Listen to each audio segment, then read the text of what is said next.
The Radiance of Pokémon wisdom. This video is purely for entertainment and does not infringe on copyrights or laws. The rights to the novel and image belong to the original author. We do not claim ownership.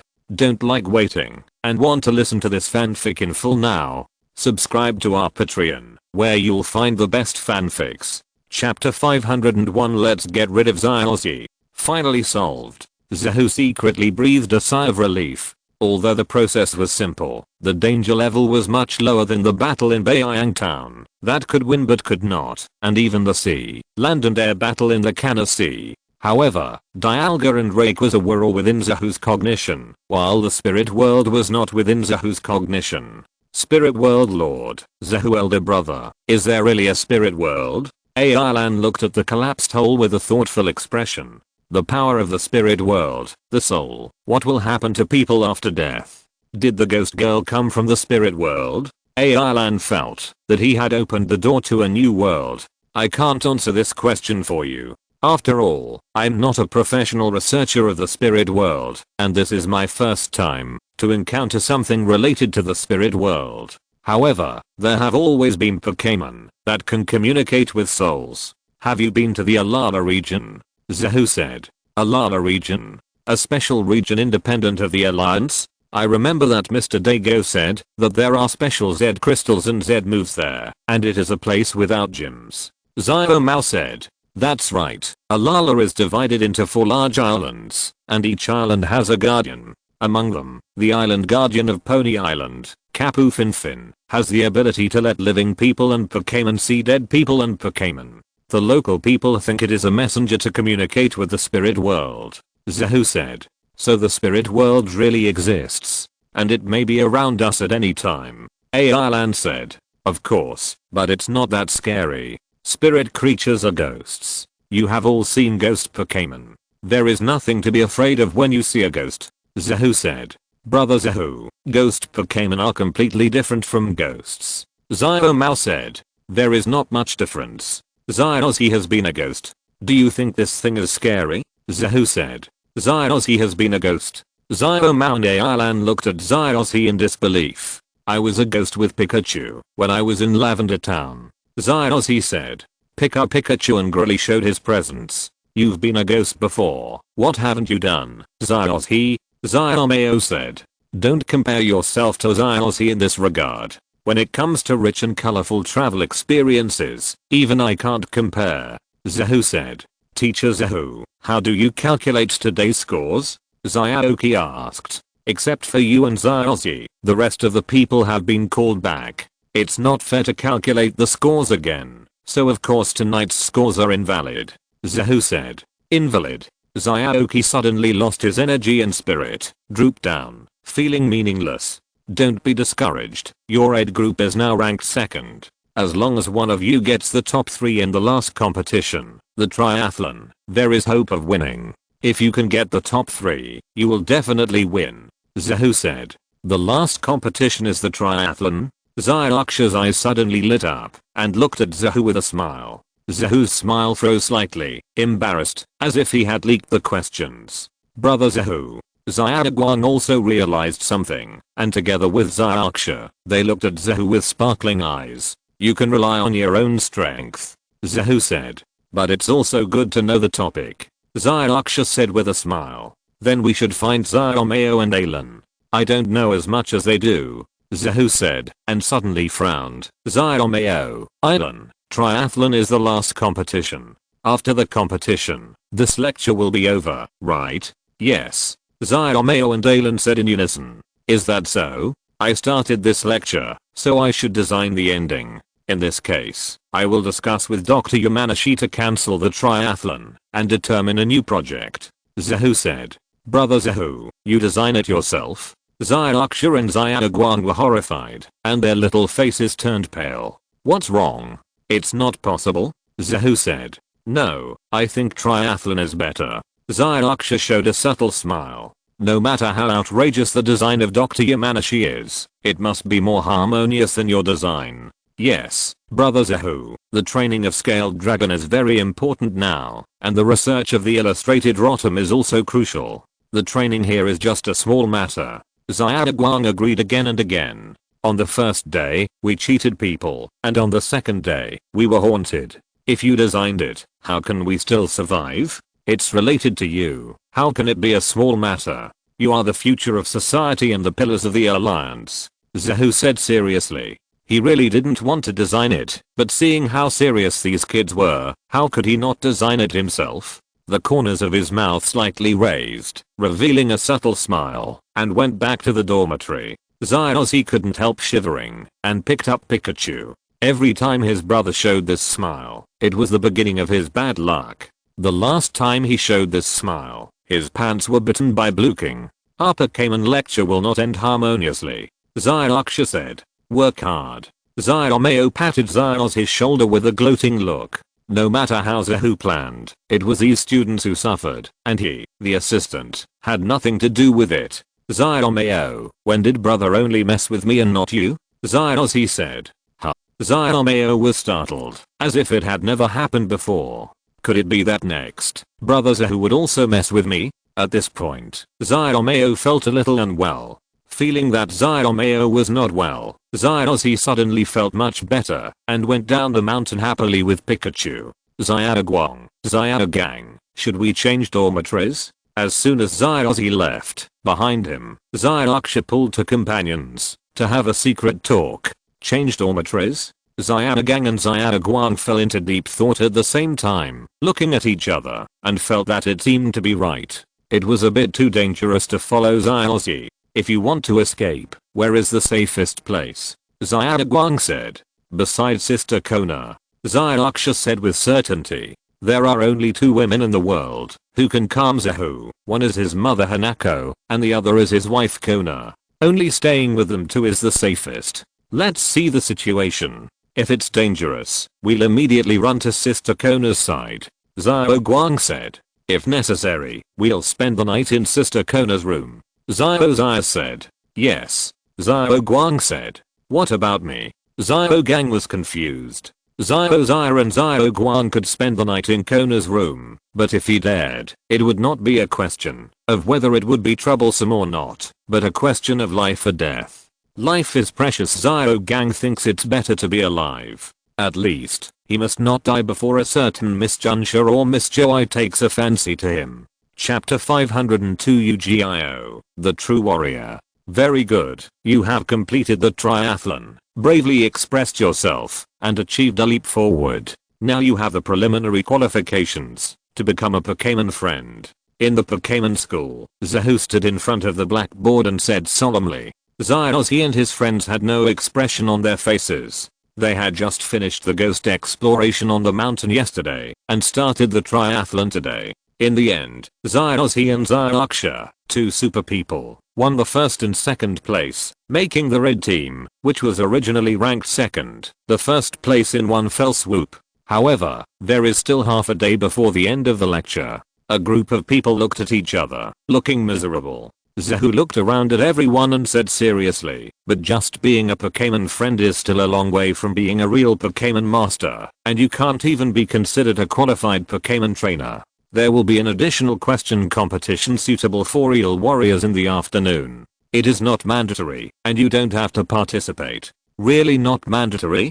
Zyroxia was a little excited. It's really not mandatory, and you get extra points if you win, and no points are deducted if you lose. Zahu said. Zyroxia frowned. It was so good, why did she not believe it? Several people looked at each other, and decided to see the situation first. Anyway, they are the first now, so there is no need to rush. Let's see whether the second blue team will participate, and whether they will win or lose after participating. I set up this playoff specially to train excellent trainers. A true warrior dares to face the bleak life and the blood. If you want to become a Pokémon master, you must have a fearless mentality. You can't become a Pokémon master if you are afraid. Zahu looked at all the silent people, and there was a hint of disappointment in his words. I will do it. I'm not afraid of danger. As soon as Zahu finished speaking, Zyroz stood up bravely. Although he felt that Zahu might be pitting him as a future Pokémon master, he was not afraid of any challenge.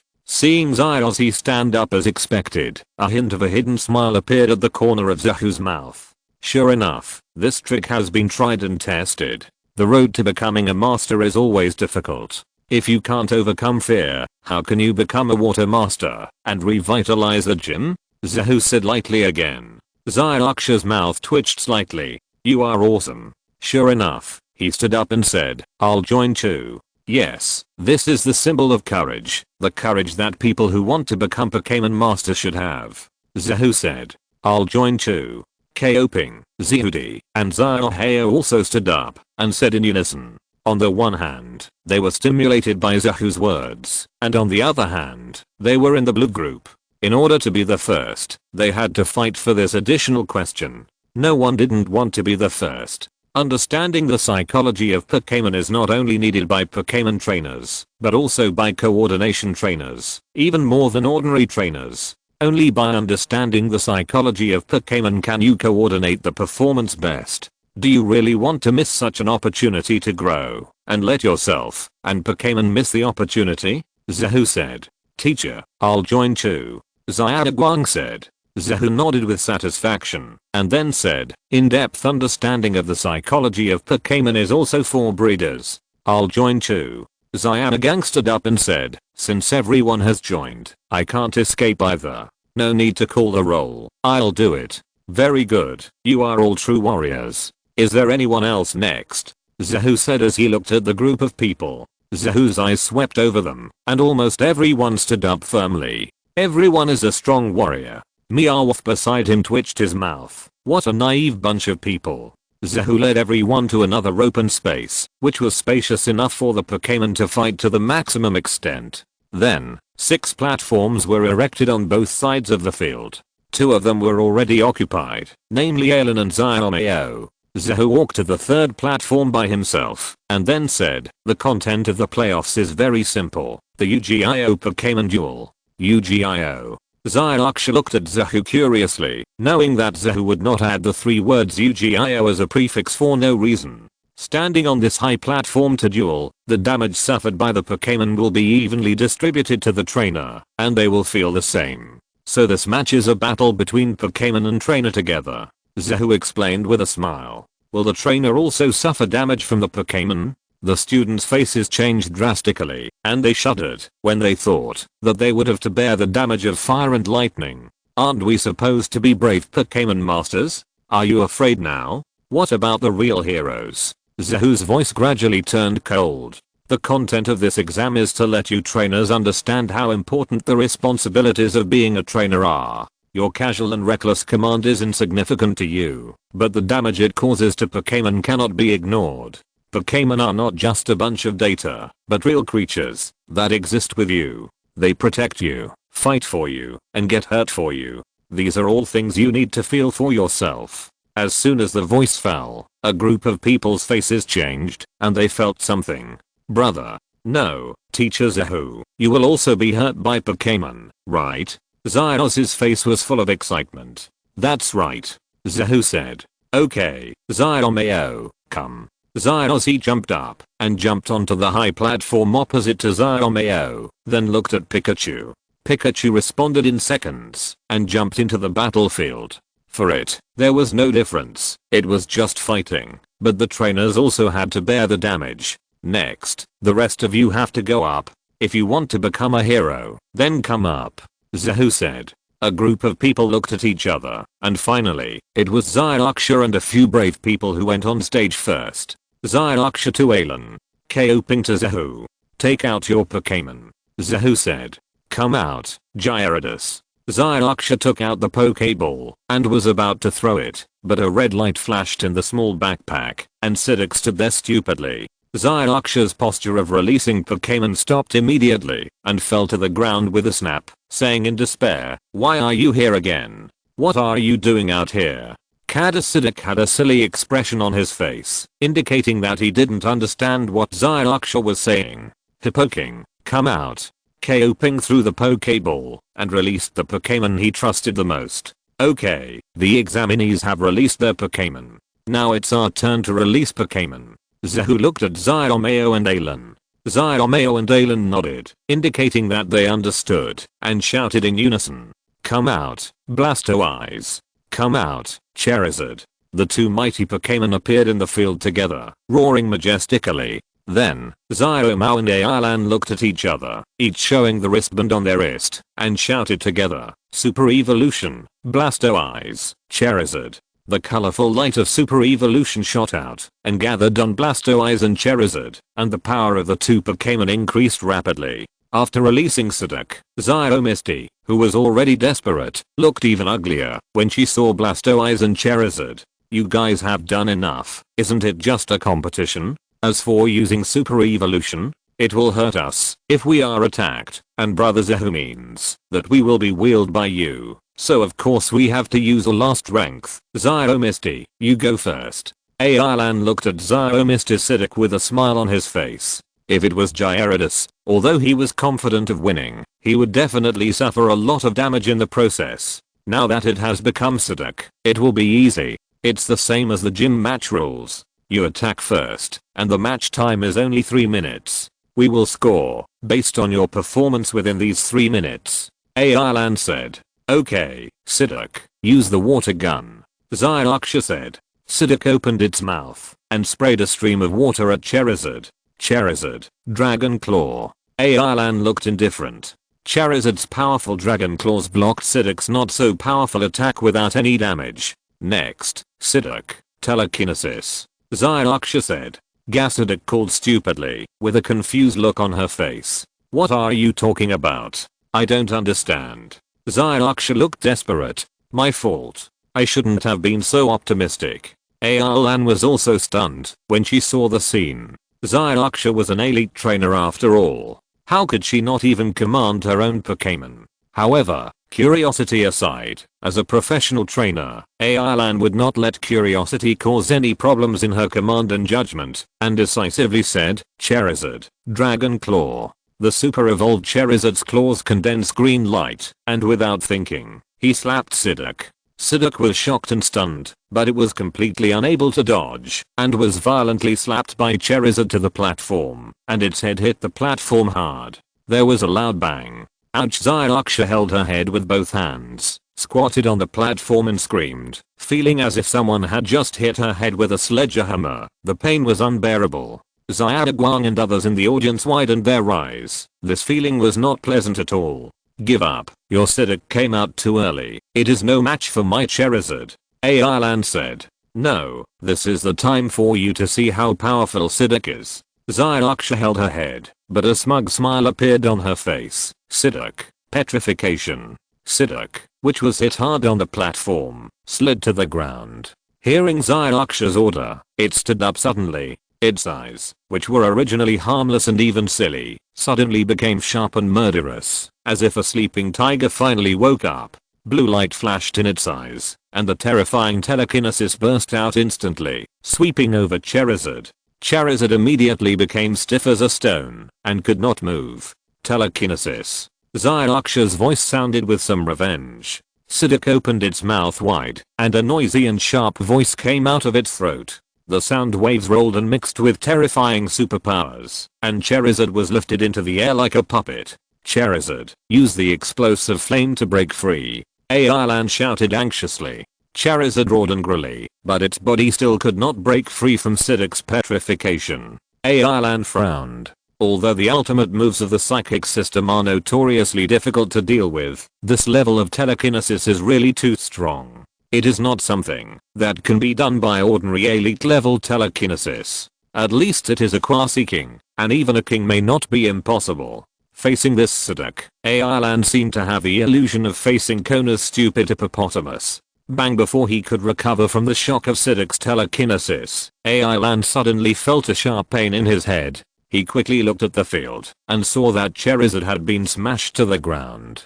Chapter 503, Learn to Love. Charizard, Explosion Flame. Ailan shouted. Psyduck's telekinesis was beyond imagination, but he had been through many battles, and had his own way to resist psychic powers. Charizard roared, and flames surged all over his body. Large pieces of blue flames burned and attacked Psyduck. The flames surged, and there was a scorched earth. The scorching heat made Psyduck feel a strong sense of danger. Looking at the Charizard rushing towards him like a prehistoric monster, Siddiq stretched out his short legs and ran, and suddenly jumped to the side of Zyuksha, hugged Zyuksha tightly, and rubbed his little head against her. Duck was afraid, and Duck didn't fight. Charizard strode forward, and when the flames were about to burst out, he found helplessly that he had no target, and could not attack Zyuksha. He could only hold back the flames, and almost got internal injuries. Even though Ailan's Charizard was not irritable, on the contrary, he was very gentle, but at this time, he couldn't help but get angry, glaring at Siddiq, and had the urge to rush to the high platform and beat Siddiq. Siddiq felt that the atmosphere was not right and quickly got back into the Pokeball. After firing one shot, I will run away. You can't hit me, even if you want to. Charizard was almost in a state of rampage, and Ailan clenched her fists subconsciously. After so many years of traveling and playing so many games, only in this game did she feel more angry when she won than when she lost. No, did I win? Obviously, Charizard hit the ground more often, and I was in pain more often. It was clearly me who suffered. I lost. Let's change people, Zyuksha said with a smile. She suddenly realized that Siddiq was back, and she didn't have to fight if she lost. It's better to stop while you're ahead, just beat him up. Next, Ailan stared at the remaining group of people fiercely. You can't hold back your anger. Being stared at by Ailan and Charizard, the remaining students were terrified and took a half step back. Xiud, who was standing at the front, didn't keep up with the beat and stood at the front. By the time he reacted, it was too late. With a cold snort, the Emperor Xiu went straight to the stage and released an Old Builder. Old Builder, attack with sharp rocks. The Emperor Xiu issued an attack order. The Old Builder hit the ground with two pieces of concrete in his hand, and rock spikes protruded and attacked the fire-breathing dragon. Charizard, Dragon Claw. Ailan's eyes were firm. The fire-breathing dragon rushed forward violently, and the power flowed through its huge dragon claws, destroying all the rock spikes. It came in front of the Old Builder and hit it with a claw, knocking the Old Builder down. The Old Builder fell down with a bang, revealing a pair of background eyes. The Emperor Xiu felt a sharp pain all over his body and half knelt down. Ailan breathed a sigh of relief and finally felt a little better. But just after the fight, he suddenly realized that he was a teacher now and seemed not to be able to do this. As soon as the thought flashed through his mind, he saw Zahu staring at him with complicated eyes, and Ailan was immediately embarrassed. Zahu shook his head and retracted his gaze. In fact, he wanted to laugh just now. Siddiq is a natural live treasure. Zyuksha can't do anything to it, and I can't do anything to it either. Fortunately, it's not fighting with me, otherwise Scaled Dragon may not be able to withstand Siddiq's sudden burst of telekinesis. Although this duck is a real duck for 3 seconds, it is really powerful in these 3 seconds. Hippoking, use telekinesis. Kaoping's voice suddenly sounded.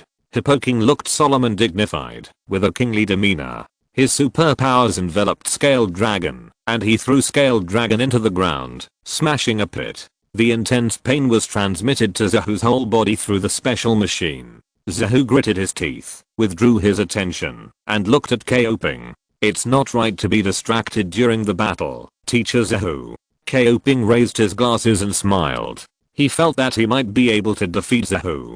Even if Zahu's trainer level is higher than his, Scaled Dragon has just evolved, and its strength cannot be stronger than his own Hippoking. In addition to the attribute restraint, he will win. That's right, so I have to speed up the process of dealing with you, Zahu said. Teacher Zahu, I have the advantage in this match. The Hippoking has a restrained attribute, and my Hippoking can use a series of special moves such as Mystical Guard and Guard to reduce my damage, while your Scaled Dragon does not have such similar defensive special moves. Although this match was proposed by Teacher Zahu, I have already calculated the winning formula.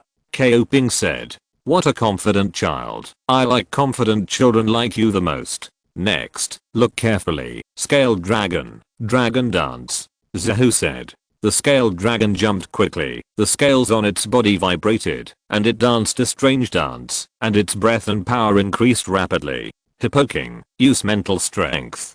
Kaoping said. The Hippoking's eyes were blue, and his mental power was surging. As the brain in the dumb hippo evolution system, he used special moves with a different spirit. Scaled dragon, war. Zahu said. The scaled armored dragon's eyes became fierce, and the scales on its body vibrated faster. The sound waves rolled, and the dragon's mouth opened wide. A series of high-pitched and excited voices roared out, directly confronting the Hippo King's spiritual thoughts. They collided with each other, and the vibrating air around them rolled, and finally cancelled each other out. Scaled armored dragon, dragon claw, Zahu said. The scaled armored dragon quickly approached the Hippo King, and the dragon power condensed on the dragon claws, and slapped the Hippo King hard. Hippo King, use the mysterious protection.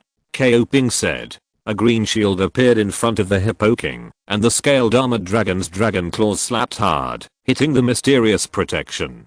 The light film was violently turbulent, but it survived tenaciously and survived. Hippo King, the mind hammer. Ko Ping quickly ordered. The Hippo King's powerful thoughts turned into substance and burst directly towards the scaled armored dragon. The scaled armored dragon was unable to dodge and was hit. Zahu endured the pain at the same time, groaned, but said as if nothing had happened. Scaly dragon, hold on, use the most powerful dragon claw. Simultaneously feeling the pain Zahu was suffering, the scaled dragon's eyes turned fierce. He didn't want Zahu to get hurt. He clenched his right fist, and the dragon power gathered in the dragon claw of his right hand, and slapped it out domineeringly, hitting the Hippo King. The power was concentrated a little, and then exploded quickly. The Hippo King's stomach seemed to explode, and was hit on the side of the platform. Hippo. Ko Ping subconsciously wanted to give orders, but before he finished speaking, his stomach seemed to explode, and he collapsed directly, half kneeling on the high platform. Dragon claw. Zahu said. The scaled dragon moved quickly, approached the Hippo King, and slapped out another powerful dragon claw. Hold on. Ko Ping said anxiously. At the moment when the scaled dragon's dragon claw attacked, a green light shield appeared in front of the Hippo King's body, which was more powerful than the previous mysterious protection, and there was almost no shaking. Hippo King. Seeing that Hippo King had withstood this move, Ko Ping breathed a sigh of relief, thinking that this time it would be over. Dragon Tail. Ko Ping was just letting out a sigh of relief when Zahu's cold voice suddenly sounded, and Ko Ping's heart was immediately lifted up again. The tail of the scaled dragon shone with a faint golden light, and the tail gathered a strong force, suddenly swinging down and hitting the shield that had just been weakened by the dragon claw. With a crisp sound of click, the dragon's tail broke through the shield. Ko Ping showed despair, closed his eyes tightly, and prepared to face the pain. However, after waiting for a long time, he did not feel any pain. He opened his eyes in surprise, and watched the dragon's tail of the scaled dragon stop steadily on the head of the Hippo King without falling. Ko Ping, 3 minutes are up, Zahu said. 3 minutes are up. Ko Ping realized that this was not an ordinary Pokémon duel, but an exam for the Pokémon lecture. Yes, it's up. How do you feel after experiencing this game? Zahu smiled. Feelings? My equation is still a little imperfect. I didn't estimate that your scaled dragon is much stronger than expected, Teacher Zahu. Also, although I have rich theoretical knowledge, my body's endurance is too poor. Just now, it was because of my poor endurance that the speed of issuing orders was too slow, so the Hippo King was completely passive in the later stage. The control of the battle rhythm was taken away. Ko Ping self-examined. Yes, the review is very profound. You have the potential to become an excellent Pokémon researcher, Zahu said. I want to study the world's invincible Pokémon battle equation. Ko Ping said. This is not contradictory. However, in addition to the above, what else did you experience? Zahu said. Anything else? Ko Ping frowned, thinking of the theme of this exam, and suddenly realized the teacher said that with the same damage, I fell down directly without power, but the Hippo King continued to fight for me. That's right. Remember today's feelings well, and understand what the Pokémon has paid for you, Zahu said. Thank you, teacher. Thinking of the pain he felt when he was punched, and the injuries the Hippo King suffered in his daily battles, Ko Ping bowed solemnly to Zahu. Chapter 504 Xiaozi vs. Xiaomeo. Pikachu, 100,000 volts. While Zahu, Ailin and the students were fighting, Xiaomeo and Xiaozi's battle began. Everyone knew each other well, and it was not their first battle, so they skipped all the preludes and started fighting directly. Pikachu jumped bravely, with his tail erect, and a strong yellow electric current burst out, slashing towards Blastoise. Blastoke, hold on. Xiaomao said calmly. A light green film of light emerged in front of Blastoise, and Pikachu's 100,000 volts hit the film and naturally passed through it, unable to shake the film at all. Although it is said that electricity is strong against water, Xiaomao, as the champion trainer of the Kalos Regional Conference, has already prepared a method to resist this attribute restraint. Holding on is not his only way to deal with it, but this way can minimize the damage he suffers. Blastoke, water cannon. Xiaomao said.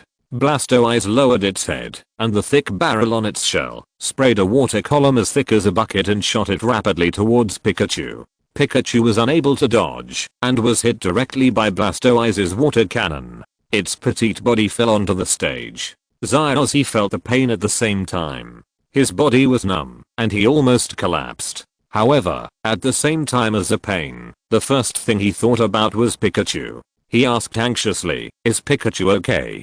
Pikachu stood up firmly, with a firm look in his eyes. "Okay, Pikachu, let's work together and show Xiaomao our strength. Let's fight together." Lightning flashed. Xiaozi said. Pikachu turned into a white light and rushed towards Blastoise at a speed invisible to the naked eye. Blastoed, high speed rotation. Xiaomao responded quickly. Blastoise's vital parts immediately retracted into its shell. The shell rotated at high speed in the air. Pikachu hit it violently and knocked Blastoise's shell open, but it did not cause any substantial damage to the Blastoise inside the shell. Instead, it was turned into the sky by Blastoise's high-speed rotation. "Pikachu, you Scientale," Xiaozi said. Pikachu, who was blown up into the sky, heard the command and his face was firm. He spun in the air incredibly. His tail shone brightly and slashed towards Blastoise like a sharp blade, unstoppable. "Blastoed, bite it," Xiaomao said. A turtle head suddenly popped out from the high-speed rotating shell and bit Pikachu's iron tail. The iron tail had a strong impact and directly broke the strong rotation of Blastoise, knocking Blastoise to the ground, raising a large amount of smoke and sand. After the smoke and sand dissipated, Blastoise still bit Pikachu's tail tightly, revealing a little pride in his eyes. "Blastoed, throw Pikachu away," Xiaomao said. Blastoise shook his head and threw Pikachu away. Pikachu fell weakly on the high platform on the side, in pain all over his body. Xiaozi on the platform even half knelt on the ground. "Although I don't want to, it's over." Blastoise, water cannon, Xiaomao said. The cannon on Blastoise's shell once again ejected a powerful high-pressure water column, shooting straight at it. "Pikachu, get out of the way," Xiaozi shouted loudly. The water bubbles quickly attacked, and Pikachu was in great danger. At the critical moment, Pikachu had a flash of inspiration, leaned back, compressed his springtail, and suddenly bounced up. At the moment when the water cannon was about to hit, he bounced up and rose to the sky, perfectly dodging. "What?" Xiaomao showed a trace of surprise on his face. "Pikachu's tail can also be operated like this?" "Right now, Pikachu, volt attack," Xiaozi shouted loudly. Pikachu. Pikachu burst into a strong electric light all over his body, slid down from the sky, forming a dazzling yellow electric column, like a falling meteor, and violently hit Blastoise. "Blues, high-speed rotation," Xiaomao responded urgently. Blastoise immediately retracted its entire body into its shell, and the shell rotated at high speed. However, when the turtle shell encountered Pikachu's volt attack, it was knocked down directly and crashed into the ground in one breath, causing the ground to collapse and smoke and sand to roll. Xiaomao suddenly felt a strong paralysis all over his body, holding the handshake he had prepared in the morning tightly with both hands, clenching his teeth. Unlike the impact of Iron Tail just now, most of the force was offset by the turtle shell, and the remaining force hardly caused any damage to Blastoise, and he was also safe and sound. This time, he clearly felt that Blastoise was subjected to a strong voltage, and the turtle shell could not withstand it. Xiaozhi on the other side was also shocked. Whether it was the collision and impact with Blastoise, or the reaction force of Volt's attack itself, it would cause him harm. But looking at Xiaomao, his blood began to burst. Because of Zahu, he and Xiaomao did not have a battle of rivals in the Johto Silver tournament, so Xiaozhi has always been eager to have a real battle with Xiaomao. Although Xiaozhi has encountered many strong enemies since he came out to travel for so long, Xiaozhi will always be the most special one for him. Pikachu, 100,000 volts. Before the smoke and sand had dispersed, Xiaozhi issued an attack order. In the smoke, an electric current immediately erupted, and it exploded strongly along the rolling smoke and dust particles. Blues, water wave. Xiaomao quickly fought back without being outdone. In the smoke, the sound of water flow was immediately heard, and strange water waves burst out, mixed with smoke and dust, and fiercely clashed with the electric current. The entire stadium erupted with a huge smoke again. After the smoke dissipated, the figures of Blastoise and Pikachu appeared in front of everyone again, facing each other. Blastoise had fierce eyes, and seemed to be in better physical condition. Pikachu was covered with scars and dust, but the fighting spirit in his eyes was even stronger. Pikachu, 100,000 volts. Xiaozhi said. The strong electric current on Pikachu's body erupted and rushed straight to Blastoise. Blues, water cannon. Xiaomao said. A thick high-pressure water column spewed out from the cannon behind Blastoise at a high speed, colliding with 100,000 volts, overpowering Pikachu's 100,000 volts, and shooting towards Pikachu. Pikachu, dodge. Xiaozhi said.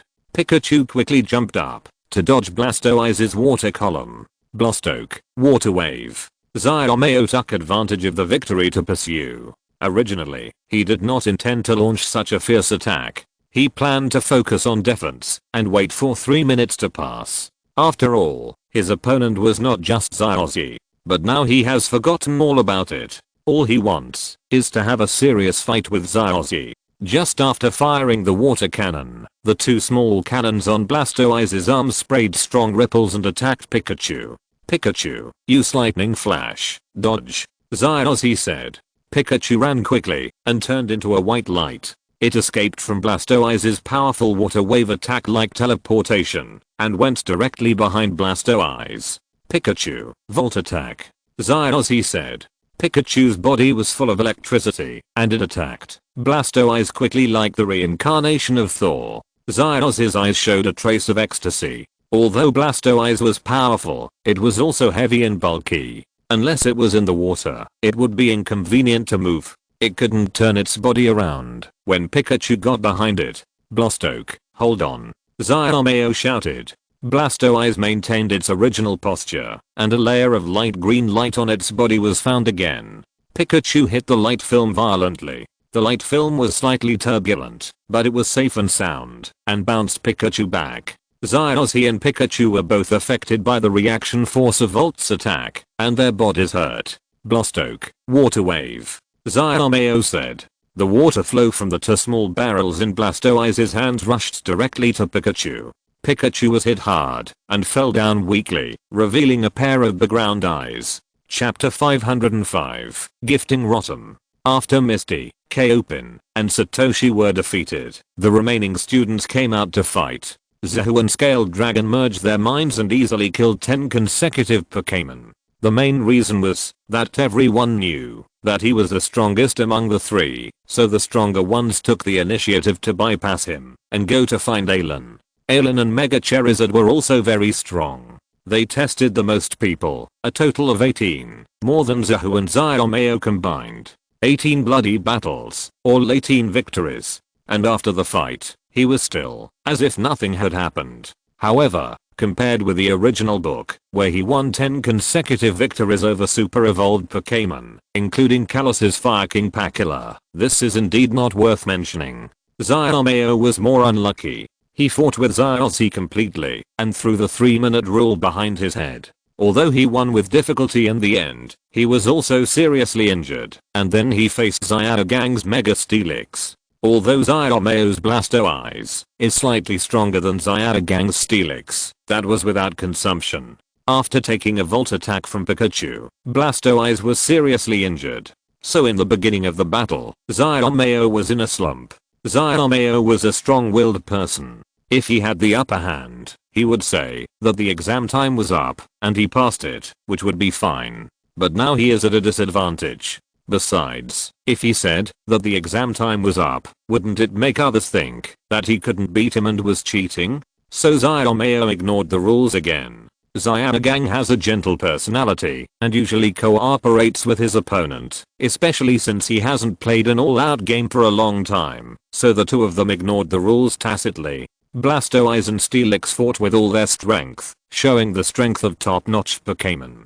In the final melee, Blastoise won with only a little health left, and Xiaomao had to change Pokémon. But the embarrassing thing is that Xiaomao and Xiaozi are similar. They both started from scratch. The old pet only brought the initial Pokémon Blastoise, and the more preferred Luna. Because he focused on improving the strength of Blastoise's super evolution in the Kalos region, Luna is now only at the level of advanced elites. Compared with the main Pokémon of several students, it does not have much advantage. I almost finished the next few games with tears in my eyes. The end of the game also means that this temporary lecture held by Dr. Yamanashi has been completely declared over. After tonight, the students here will go home or continue their travels. Everyone comes from all over the world. It is not easy to live and study together for 7 days. So on this last night, I decided to have a party and relax together. Even Dr. Yamanashi, who is always serious and even expressionless, did not object to this, but he did not come to participate. It's not that he can't lose face, but mainly if he comes, looking at his face, few people can let go and play. As a teenager with rich experience in training his younger brother, Zahu also has a lot of experience in how to get along with children, so he had a lot of fun playing. The group of people also discovered the different side of Zahu, the teacher who usually loves to tease them. Zahu played for a while and suddenly found that Xiaozi, who was always active, was not there. He looked around curiously and found Xiaozi in a corner. Pikachu and Rotom were with him. The three seemed to be facing the wall and thinking about their mistakes. Curious, Zahu walked over and said, "What's wrong? Are you still thinking about losing to Xiaomao in the afternoon, brother?" Xiaozi turned his head to look at Zahu and called, then turned his head again, looking lonely. "What's wrong? You are so listless after losing a game. Are you still my brother? You didn't get swapped with someone else, did you?" Zahu said in surprise. Winning and losing are common things, and Xiaozi is not someone who can't stand the blow. He has lost many games, and as far as he knows, he basically lost in the game with Xiaomao. There is no way. Xiaozi's real burst of strength was in the late stage of Johto, when he got Suicune and Lucario's super evolution. In the early Kanto region, before Charizard taught Zahu, he was no match at all. In the mid-term Orange Islands, it can only be said that Charizard was about the same as the fully grown Blastoise. In addition, due to the lack of theoretical experience, he would still be at a disadvantage. When they challenged Hone, Xiaomao had no contact with each other in Kalos, so even though Xiaozi's strength was slightly stronger than Xiaomao now, Xiaozi was suppressed in the contact. So now he just lost again. No, Xiaomao and I went on a trip on the same day. His first Pokémon was Squirtle, and my first was Pikachu. But now, my Pikachu didn't beat his Blastoise. Xiaozi said.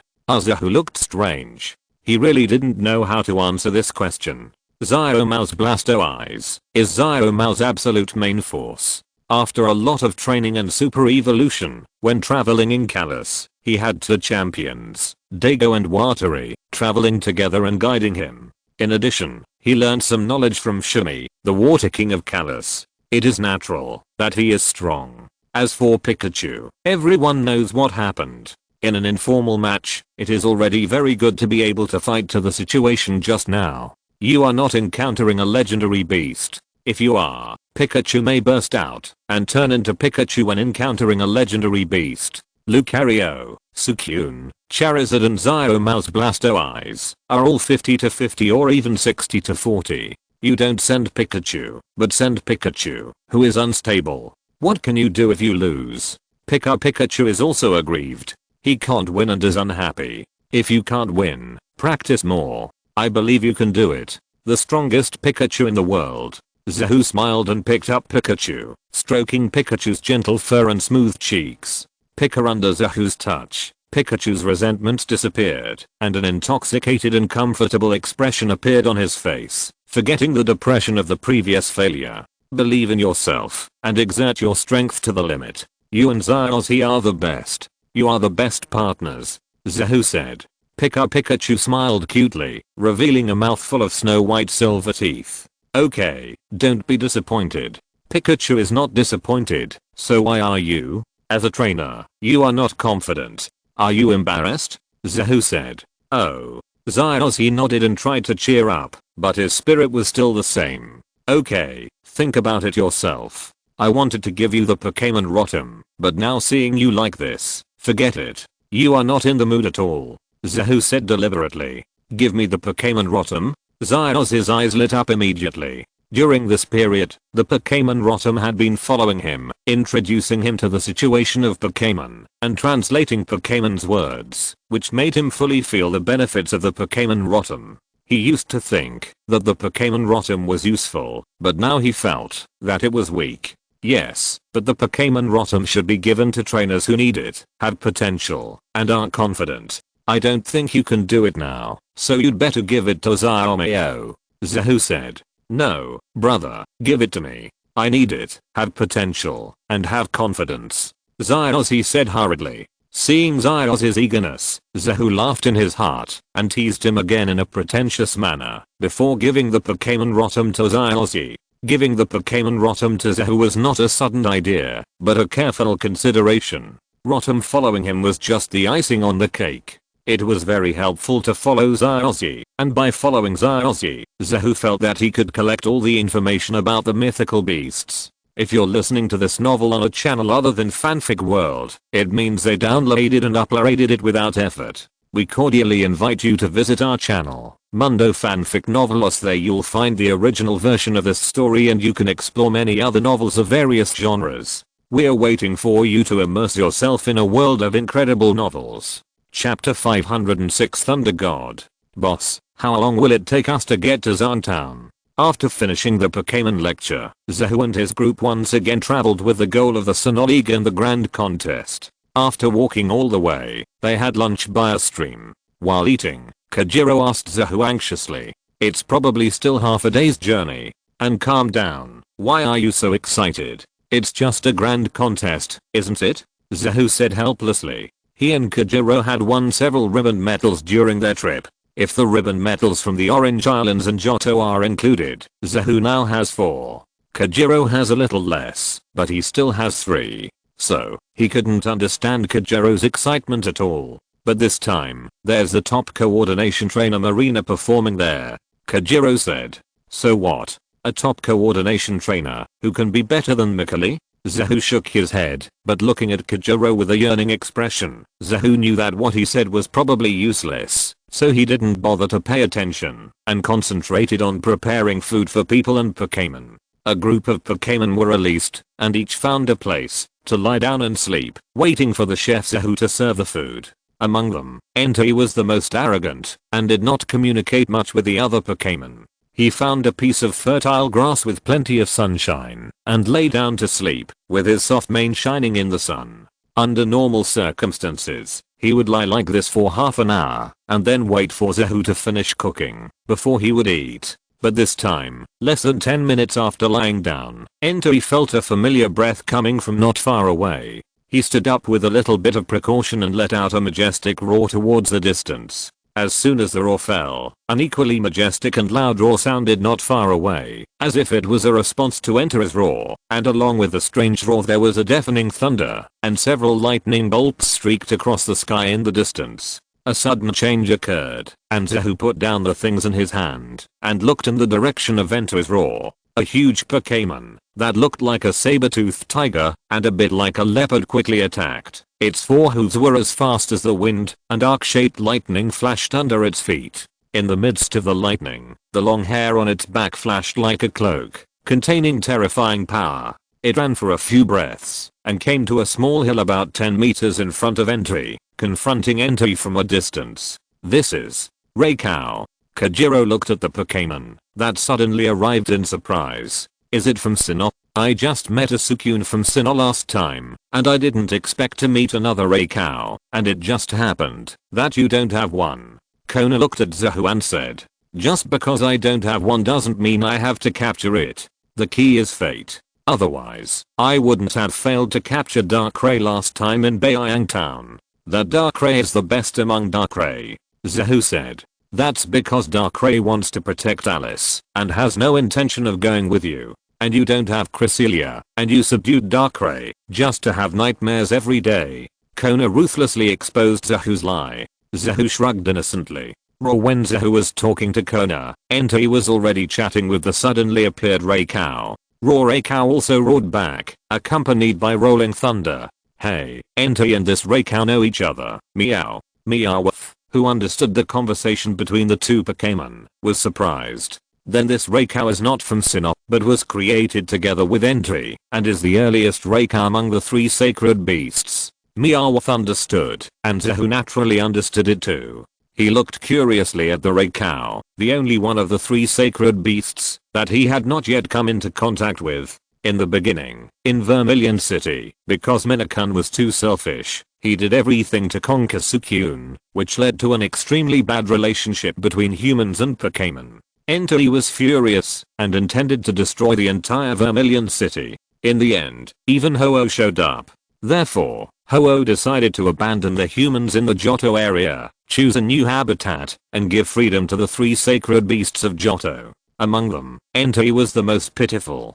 He had no choice, and was chosen to follow Zahu. Then Suicune recognized Xiaozi, and stayed with Xiaozi, while Raikau, Zahu still didn't know who to follow. Raikau. An anxious shout came. Zahu looked up, and saw two boys and girls running behind Raikau. The boy wore a red shirt on his upper body and sports shorts on his lower body, showing good athletic ability. He had a yellow hat upside down on his head, and a bunch of dark blue hair stuck out of the hat, which made Zahu have the illusion of seeing Xiaozi in the past. The girl was slim and beautiful, and she was talking about someone, none other than Marina, the top coordination trainer who was about to perform in the town of Zhang. Entei? The boy ran over, and saw Entei confronting Lei Gong. He looked surprised, as if he had not expected to meet Entei here. Kona the king. The boy's attention was on Entei, while Marina's attention was on Kona, and she was shocked. Kona the king? After hearing Marina's voice, the boy noticed Kona next to him, and was also surprised. In the Sinnoh region, he actually met the king of Kanto. Then he saw Zahu, and was surprised again. Drive Zahu. You are Kenta. Kona looked at the boy uncertainly. Do you know each other? Zahu said a little embarrassedly. Why can you recognize each other, but I can't? Marina, the top coordination trainer, I don't need to tell you. It's all in the advertisements and magazines here in Sinnoh. Kenta, the trainer of Johto Wakaba Town, the Pokémon investigator, and the Johto preparatory king. Kona said. So that's how it is. Another young genius. Zahu said. It's not surprising that Kona, the king of Kanto, knows about Johto. Kanto Castle is not a separate family. Compared to Dr. Zahu, he is still far behind. I heard from Mr. Du that Dr. Zahu only took less than 2 years to go from a low-level investigator to a top investigator of the same level as Mr. Du. Kenta said. It's just luck. Zahu said indifferently. He became a top investigator because of his undercover water fleet, his cooperation with Oki Jinching to resolve the crisis in the Hone region, and his discovery of the super evolved boulder. But if he followed the normal procedure, he would only be promoted 2 or 3 levels, and his position would not be too high in the end, because his initial level was too low. But the 2 alliances were fighting for him at the time, so they simply promoted him as an exception. His current Pokémon investigator level is half a level higher than Du. But because of this, Zahu doesn't feel very proud of this Pokémon investigator. And Dr. Saoki also said that Dr. Zahu is the top talent in the academic world of the Alliance. Marina said. Kanmu. By the way, when we leave from Wakaba Town, the regional doctor who will give you new trainers Pokémon is Kanmu. Zahu said with a smile. Drive Zahu, I want to use Raikau and Entei for the battle, is that okay? Kenta suddenly asked. Fight? Zahu looked at Raikau and Entei who were still in a standoff and nodded. Among the 3 sacred beasts, Suicune has the mildest personality and generally will not take the initiative to attack people or Pokémon. Although Entei and Raikou will not take the initiative to bully the weak and will even protect the weak, when they meet a strong one, they often want to beat it up to show their strength. One is irritable and the other is irritable. It doesn't matter if Suicune meets one of them, but it is normal for these two to fight. Chapter 507, Emperor Yan vs. Thunder God. Yandy and Lei Gong confronted each other from a distance, posing a strong offensive posture, ready to launch the most violent attack at any time. Zahu and Kenta stood behind their respective Pokémon and looked at each other. Zahu's eyes were smiling and calm, while Kenta's eyes were full of fighting spirit. Lei Gong, pray for rain, Kenta said. Lei Gong roared, and a large cloud appeared in the sky. Lightning flashed in the dark clouds, and a large amount of rain fell. The rain slid down and fell on Yandy, making Yandy, who had the fire attribute, feel a little impatient. Looking at Lei Gong in front of him, his eyes were even more disgusted. Pray for rain, and then it will be thunder. Zahu's mouth curled up slightly. Yandy, sharp stone attack. Yandy's lion claws slapped the ground hard. The ground vibrated, and sharp rock pillars rose out of thin air and attacked Lei Gong. Lei Gong, get out of the way, Kenta said. Lei Gong moved quickly. Lightning flashed under his feet and quickly got out of the way. Among the 3 sacred beasts, Lei Gong was the fastest.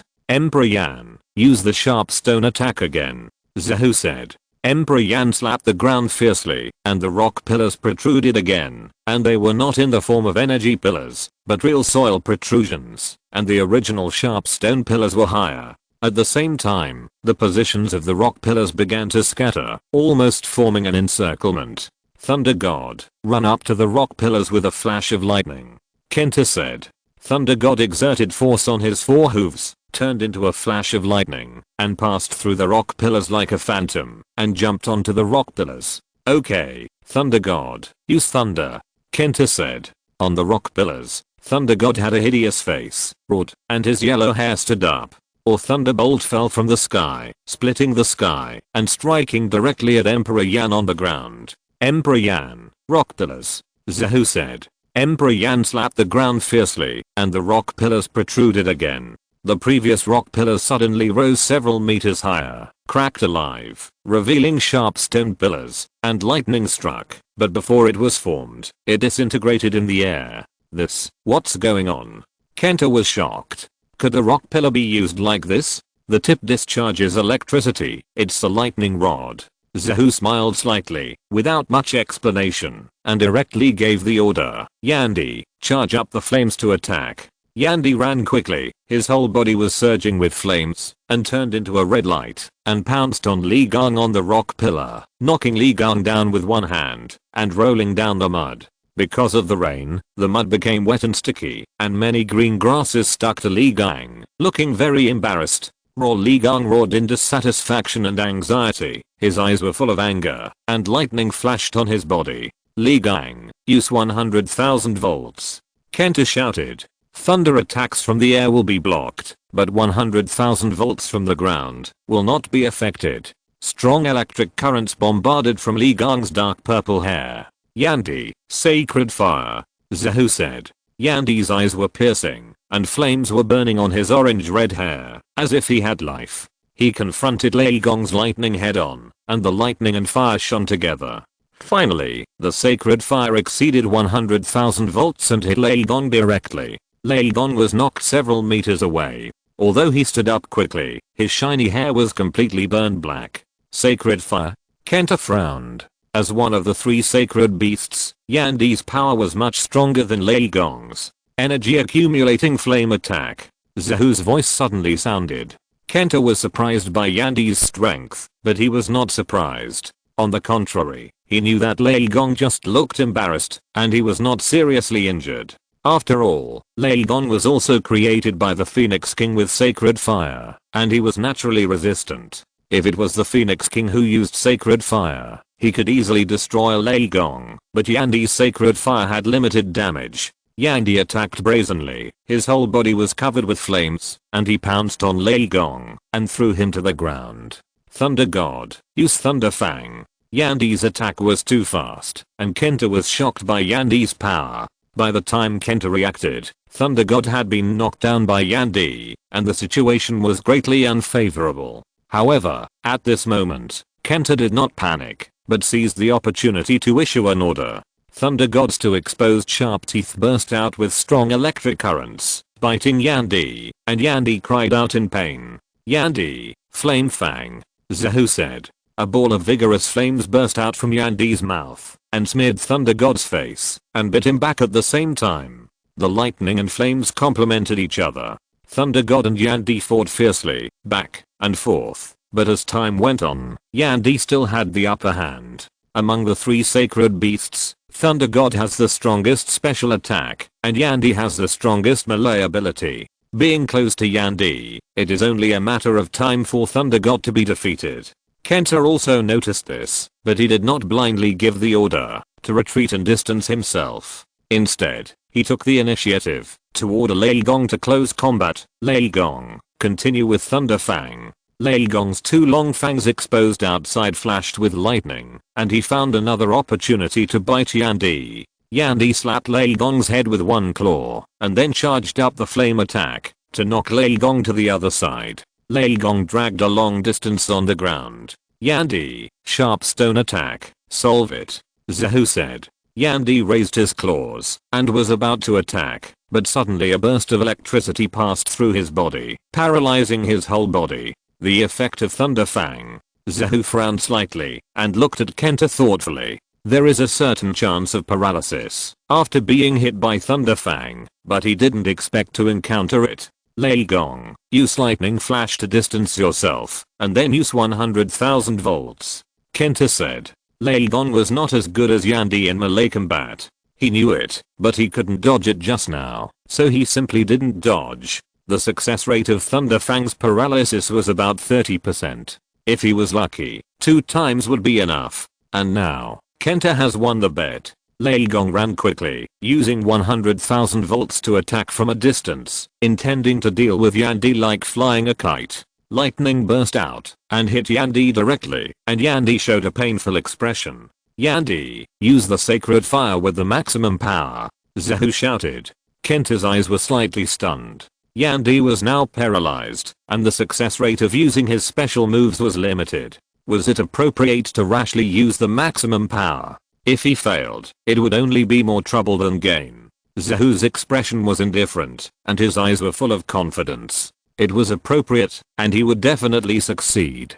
Because he was facing Lei Gong, Yandee would not allow himself to lose. More importantly, Zahu believed that Yandee would win. Raw Yandee roared angrily, as if he understood Zahu's thoughts at this moment. His whole body was burning with flames, and the flames rushed straight into the sky, like the reincarnation of the god of fire, breaking through the effect of static paralysis, and violently crashed into Lei Gong, knocking Lei Gong several meters away. Lei Gong fell heavily to the ground. He wanted to get up, but found that he had no strength left. After a difficult attempt, he fell to the ground completely, losing all his fighting ability. Yandee vs Lei Gong. Yandee wins. Chapter 508. Phoenix King reappears. In the Sinnoh region, there is a remote place with an elegant environment and charming scenery. It is full of colorful flowers. In the middle of the flowers, there is a blue lake like a gem. On the water, a Suicune stands gracefully on the waves, and the white ribbon dances in the wind, full of lightness and holiness. It is worth mentioning that this Suicune is shining, and unlike the noble appearance of ordinary Suicune, this Suicune is humble and even a little humble. There are also a Yandee and a Lei Gong hiding in the flowers on the left and right sides of Suicune. They form a triangle with Suicune, as if they are guarding something, and like Suicune, they are all shining, and they are not as perverse and domineering as before, and they look cautious. In the whole world, there is only one Pokémon that can make these 3 Pokémon show such expressions. At the back, a 10-meter high fiery red tree stands. The tree is lush and magnificent. In the lush tree canopy, a fiery red flying bird Pokémon perches in it, and it seems to be sleeping. It was the Ho-Oh that no one had seen after the appearance of Johto's Vermilion City. I just don't know why it appeared in Sinnoh, and it was followed by 3 shining sacred beasts. The sleeping Ho-Oh suddenly moved his body, stretched his wings, and looked in a direction in the distance. There is my breath there, the sacred fire. It is entry, and it is the first one I created, so it is stronger than ordinary ones. Oh, no, there is also the breath of Raygun. Wait a minute. The Ho-Oh changed his posture and explored with his mind. A few thousand meters away from the place where Entei and Raygun fought, he felt a familiar wave again. Sukyun. The three from Johto all came to Sinnoh. What's going on? The Ho-Oh thought to himself. Sinnoh is very special. He encountered special fire, lightning and water in Sinnoh, so he couldn't help but create a group of shining three sacred beasts. Although he accidentally used too much force and suffered serious damage to his origin, he slept for more than 100 years before recovering, but the final result was that Sinnoh is the only place with two pairs of three sacred beasts. Now that three of them have arrived in Johto, it is unprecedented. Three groups of three sacred beasts have appeared in one area. Ho-Oh cheered up a little. Entei came, and the one called Zahu also arrived. It was a good opportunity to ask him about Alala. The humans in Unova and Kalos are not much better than those in Johto. They are even worse. That plasma guy's not a good person. Kalos is even worse. I'm not interested in that place. Yveltal and Xerneas beat me. In front of the town of Unova, Zahu didn't know that Ho-Oh was in Sinnoh at the moment, and he didn't know that Ho-Oh had paid attention to him again because of the battle just now. He was inviting Kenta and Marina to have dinner together. The sharp stone attack of Entei just now can actually act as a lightning rod. This is the first time I have seen such a use. No wonder Dr. Zahu is highly recognized by authoritative figures in different fields such as Mr. Watari and Dr. Soraki. Kenta sighed and was completely convinced by Zahu's strength after a competition. It's just a coincidence. Praying for rain plus thunder is actually my favorite and most commonly used tactic. When I still had Zapdos, my Zapdos was best at using this attack. Zahu said with a smile. Praying for rain is used in conjunction with special moves. This tactic is reflected in several of Zahu's main pets. Gyarados is praying for rain plus storm, and Dragonite and Lugia's former Zapdos are praying for rain plus thunder. So Zahu is very familiar with this combination of moves, and he already has a strategy to crack it. Speaking of which, we have to thank Lugia. As we all know, the first level beasts of a region are often not on the same side. Groudon and Kyogre, Dialga and Palkia, Zekrom and Lashiram, Yveltal and Xerneas are all opposites. Only Solgaleo and Lunala in Alola live in harmony. Lugia and Ho-Oh were both first level gods in Johto, and their relationship was not very good. So as the messenger of Ho-Oh, Entei and Lugia did not have a very good relationship. When he first joined the team, he wanted to compete with Lugia. At that time, if they really fought, Lugia was still young and not as strong as Entei, and Entei could really win. But at that time, he had just joined the team and everyone was unfamiliar with him. He was also unwilling to communicate with Zahu and others, so there was no contact, and he did not want to cause any trouble, lest Zahu confronted him. Later, after he became familiar with Zahu and gained a position in the team, Entei dared to challenge him, but it happened that Lugia left again during the Poseidon selection. It was not until the time of Hone that Lugia returned, and Entei finally had the opportunity to challenge him. But fighting with Lugia at that time, Entei could cripple it with one of its wings. Needless to say, the result was a bloodbath all the way. And it was just the time when the Tyrant was challenging Dragonite, so Dragonite, who was not in tune, pulled Lugia to play happily together. Of course, Dragonite's official explanation was to train and stimulate the younger generation. Entei and Tyrant were struck by lightning every day during that period. After a long time, the two guys finally calmed down. However, the attitudes of the two Pokémon were completely different after they calmed down.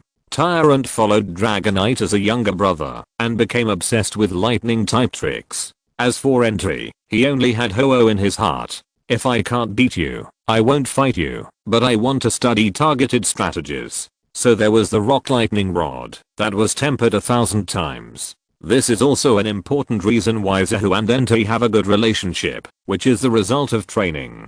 Drive Zahu still has a mythical beast like Zapdos? Is it still there now? Can I see it? Marina said excitedly. No, that Zapdos has left me now and has become the god of thunder and lightning. Zahu said. To be the god of thunder. Marina's expression of surprise became even more intense. The trainer's Pokémon really became a god. Yeah, I don't know if that kid is okay now. Zahu's eyes revealed a bit of nostalgia. He didn't know how Moltres and Zapdos were doing now. By the way, what are you doing in Sinnoh? Are you challenging the Sinnoh regional tournament? Zahu asked curiously. He remembered that he didn't see Kanto during the Sinnoh Lily of the Valley tournament. Otherwise, he would definitely remember such an obvious Pokémon as Raycow. Could it be that he was solved by the Divine Beast Man, the Kanto? Marina is now the image promotion ambassador of the Sinnoh Gorgeous contest, and she has also accepted the endorsement advertisement of Pokémon Watchers. She has a job. And I came here because Mr. Do gave me a task to come here. But I can't tell you the specific task. Kenta said. It's normal, the confidentiality of the alliance. Zahu smiled slightly, indicating that he didn't mind, but his mind became active. If there is something big in Sinnoh, it is only the matter of the Galaxy team and the Eternal Super Evolution that Dago and Sharona are studying. Needless to say, the former will definitely be against Team Jinga, and the latter, because Dialga and Palkia will still have to fight against Team Jinga. So in that case, Do or Johto will also have to intervene. If that's the case, it's really interesting, and Zahu can understand why Team Jinga didn't come to him now. With the 3 champions of Hone, Sinnoh, and Johto, and the 3 top families behind them, Sinnoh is really going to be very lively. Drive Zahu, why are you here for Sinnoh? Is it for some research? Kenta said. No, I'm here to travel, and I'm aiming for the Sinnoh League and the Grand Contest at the same time. Zahu said. Aiming for the Sinnoh League and the Grand Contest? Kenta looked unbelievable. With your strength, do you still need it? Sinnoh is a very special area with great tourism value. And since you're traveling, wouldn't it be boring if you don't participate in the league? And I have so much time. Just participating in a league will leave me plenty of time, so I'll participate in the Grand Contest again. There's plenty of time. In addition, my companion Kajero is also planning to participate, which is just right. By the way, Zahu said. So, you guys are going to participate in the Town's Gorgeous competition as well? Marina said. Kajero will participate, but I won't. Chapter 509 Melissa. After meeting Kenta and Marina, everyone set off towards the direction of Town. After a day, they arrived at Town. Marina was invited as a special guest of the conference, and Kenta also accompanied her. Kajiro prepared for the Gorgeous competition, while Zahu and Kona started shopping, and Meowth was concentrating on teasing the tail cat. They are said to be siblings, but Zahu felt that a certain cat was having fun playing with the cultivation. Of course, Zahu also had a lot of fun. While shopping, he picked some special products and planned to express them home to his mother when he was free. Xiaozi, that guy, remembered to contact his family more when he was in Kanto, but after going to places like Sinnoh, he hardly contacted his family. Zahu is naturally different from this guy. He often contacts his family, and when he sees something special, he will buy it and express it home. After shopping for a while, Zahu and Kona found a restaurant and sat down to eat dessert. The desserts in this store are really good, Kona said as he took a spoon and poured a sip into his mouth. It tastes sour and sweet. It's good. Zahu also took a bite. The two of them traveled together, but there were always two light bulbs, Meow Meow and Kajiro, so they rarely had their own world. Now they were eating and flirting, very happy. Excuse me, can I sit here?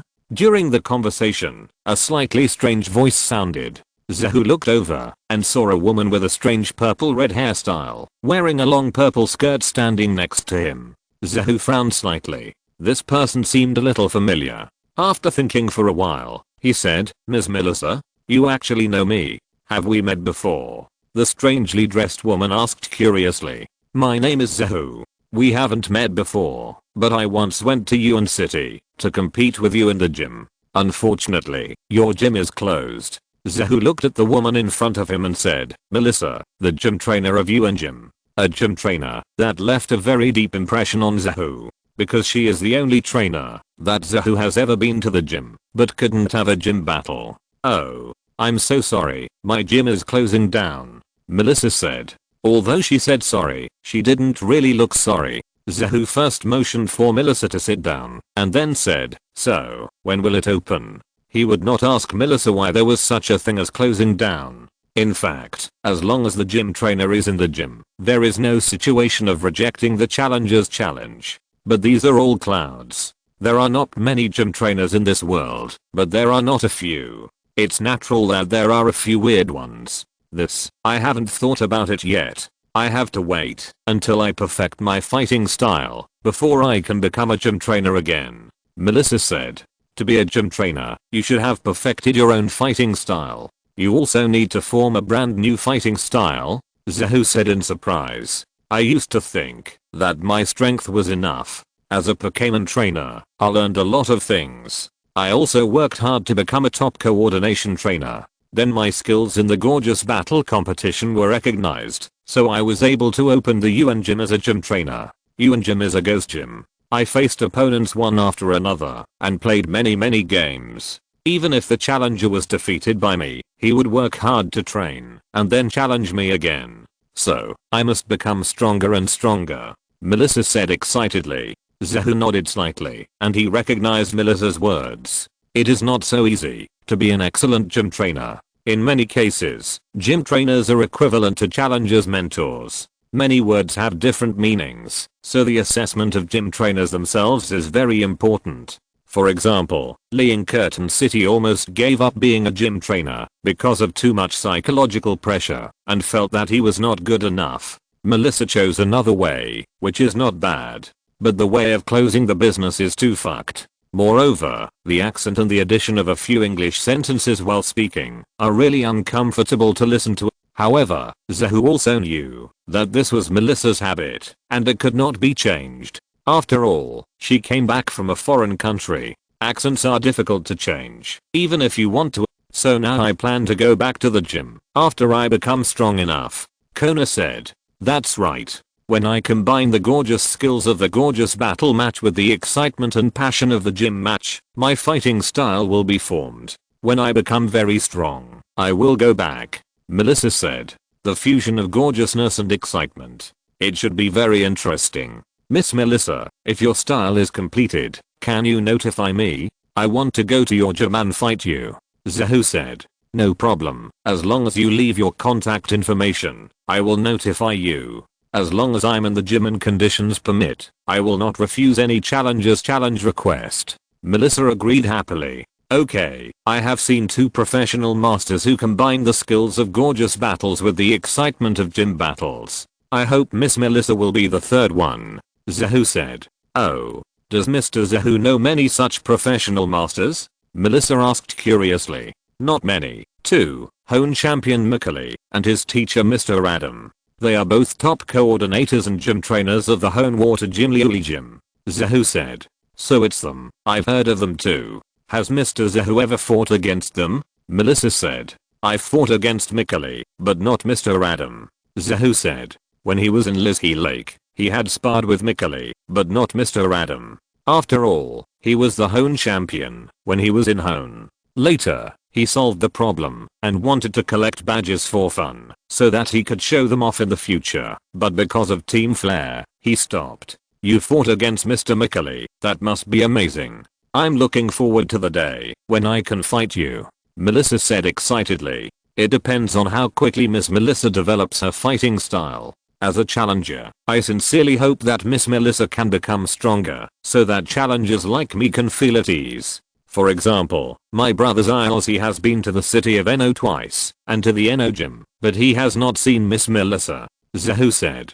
Oh, the Zylsey you are talking about, is it the boy with Pikachu? Melissa said. Yes, Miss Melissa saw him, Zahu said. Yes, I met him when I was fighting a lady named Xiaolang before. I also fought against his companion Miss Xiaoguang, Melissa said. With Xiaoguang, it's not bad either. Zahu smiled. Then, Zahu, Kona, and Melissa chatted and exchanged some experiences with each other and spent a pleasant afternoon. Wait until the next day, the gorgeous competition began. Kajiro fought hard. It's just a pity that he lost this time. Chapter 510 4 Heavenly Kings ALIU. This marshmallow is delicious, boss. Should we discuss with the boss and let him run our amusement park? In this way, the income of our amusement park may increase. After the Zan Gorgeous competition, Zahu and his group parted ways with Kenta, Marina, and Melissa. On the way to Shumei City, they passed a small town. Kojiro happily ate a marshmallow and made suggestions on the operation of the amusement park. Young man, you just lost the competition yesterday. Can you reflect on your mistakes and practice? Zahu said unhappily. It is normal to have winners and losers in a competition. After all, not all the participants in the gorgeous competition are mediocre. However, Zahu has not seen any sadness and frustration on the face of Kojiro, the loser, since yesterday. I failed this time, but I will try harder next time. There are so many gorgeous competitions. I can always get the ribbon medals and participate in the gorgeous large-scale celebrations. Kojiro said casually. Zahu's mouth twitched. Although it is a good quality to be neither arrogant when winning nor discouraged when losing.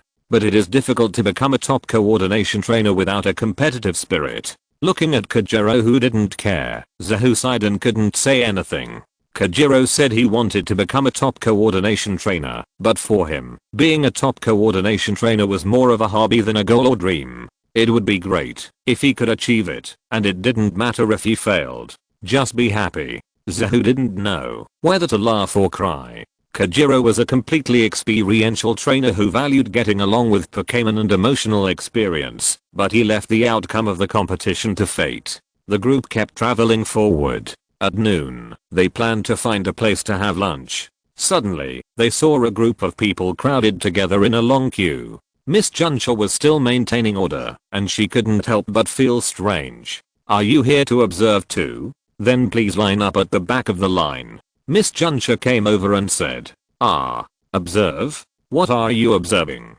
Zahu and others were confused. You didn't know you were still here? That ALIU is going to conduct public training here. Miss Junsha said excitedly. ALIU? The bug-type king of SYNOPSIS training openly here? Zahu said. Yes. Our SYNOPSIS 4 heavenly kings, psychic-type Gossing, ground-type Kikuno, fire-type Day, and bug-type ALIU are outstanding trainers who have stood out in the Champions League, which brings together outstanding champions from all over the world. Among them, ALIU is the unique number one with both popularity and strength. In particular, he can understand the words of bug-type Pokémon, so their tacit understanding is also unique. Miss Junsha said enthusiastically. Zahu silently distanced himself from Miss Junsha. This scene of deja vu of a brainless fan made him feel that it would be better to talk less to Miss Junsha. Popularity and strength. Popularity, needless to say, is awesome. The 4 heavenly kings are the most popular, and there is even a trend of surpassing Sharona. However, strength. The 4 heavenly kings of SYNOPSIS are undoubtedly the weakest one, and even among the kings of the world, ALIU is in the last batch. There is only one Pokémon of the king level, but if you say these things in front of the fans, you will be beaten. Zahu was still very rational, and kept these words to himself. He followed Miss Junsha to the park, to watch LIU's performance training. LIU performed his 2 trump cards, the Dragon King Scorpion and the Queen Bee. The fans watching screamed in surprise, especially Miss Junsha next to him. She couldn't help but get excited. Look at how strong LIU is. Now he will fight against the champion master Sharona who is above the 4 kings. LIU will win and become the new champion master. Zahu quietly distanced himself to avoid being infected by his IQ. Beat Sharona? Is this the effect of the fan filter? Really? What a joke. Tullius combined can't beat one Sharona. Okay. Hey, wait. I want an autograph too. Miss Junsha saw LIU's autograph. Her eyes lit up, and she ran over quickly. Zahu was secretly shocked. Putting aside Miss Junsha's identity, he could also be a fan. After a group of fans got their autographs, Zahu walked over and said, "Long time no see, Mr. LIU. Mr. Zahu, Ms. Kona, why are you here?" LIU asked in surprise. "I was bored staying at home, so I came out to travel. Then I felt bored just traveling, so I challenged the SYNOPSIS League. After I won the championship this time, maybe I will challenge you." Zahu said. "Challenge me?" LIU was stunned. Your trump cards are not of normal level at all. Just kidding. Zahu said with a smile. Liu was relieved and said, I don't know, are you free? If you are free, come to my house and sit for a while. Zahu and his friends nodded and naturally agreed. They followed Liu to a forest path. The environment was quiet. In the bushes, small insect type Pokémon such as ladybug and tribee flew by from time to time. Seeing Zahu and his friends, they were not afraid of strangers at all. Instead, they took the initiative to approach. It was Liu who waved his hand to let them retreat. After walking inside, they saw many exercise equipment placed in the room. Many of the facilities here were only completed after I became one of the 4 Heavenly Kings. They are the best tools for me and my Pokémon to exercise. Liu introduced them for Zahu. It's great to exercise together. When I came here, I almost thought I was in Shiba's exercise room. Zahu said. During the gathering of the Heavenly Kings, I also discussed with Shiba about the method of exercise. I think that as a trainer, you must have a strong physique. Liu said. This is in line with Shiba's theory. Zahu said. Liu smiled and took Zahu and others to visit his house. Zahu and Kona were at the same level as Liu or even slightly higher, so they were very casual, but Kajero and Meowth were a little excited. They looked around and saw a photo of Liu and Scorpion in his childhood hanging on the wall next to them. Scorpion, is this Mr. Liu's Pokémon? Kajero asked curiously. Yes, it's my first Pokémon. Liu said. The first one. It should be Mr. Liu's main force now. Will it evolve into a hunting butterfly or a poison butterfly in the end? Kajero asked curiously. Liu's face froze, and it was obvious that he was talking about economy. Kajero showed curiosity and wanted to ask more questions, but under Zahu's sharp eyes, he knew that he asked something he shouldn't ask, so he didn't say anything. This scenery is nice. Let's go outside and sit down to chat. Zahu smiled and changed the subject. Zahu didn't know what the other Pokémon of Liu were like, but this Stingtail happened to be the only one Zahu knew about. When Liu was a child, he was a naughty child like Xiaozi, who was always in the wild. One day, he climbed up a big tree and couldn't climb down. At this time, the Stingtail appeared and saved Liu. It became Liu's first Pokémon and fought against many trainers for Liu when he was a child. However, the combat effectiveness of Stingtail can be imagined, and basically it never won. When Liu was little, he was wild, but also a crybaby. After losing a game, he was so angry that he took out his anger on a stingray. He left the stingray in the park and ran away. When he reflected on himself and regretted it at night and went to look for the stingray, it had disappeared without a trace. Therefore, Liu realized his shortcomings and trained hard to become the king of the stingray. That stingray has become a permanent pain in Liu's heart. Chapter 511. Battle against Liu. After bypassing the topic of the Stingtail, Liu recovered and chatted with Zahu and others. As they chatted, they talked about Liu's upcoming championship battle with Sharona. Drive Zahu, I wonder if you can have a practice match with me? Liu asked. Of course, no problem. I have a lot of Pokémon that need to be trained. But if I practice, what Linoop should I use? I have more than king level, quasi-king level, and elite level. Zahu smiled. Then 1 king level, 1 quasi-king level, and 1 elite level. Liu said, okay. Zahu said, Liu's answer was expected.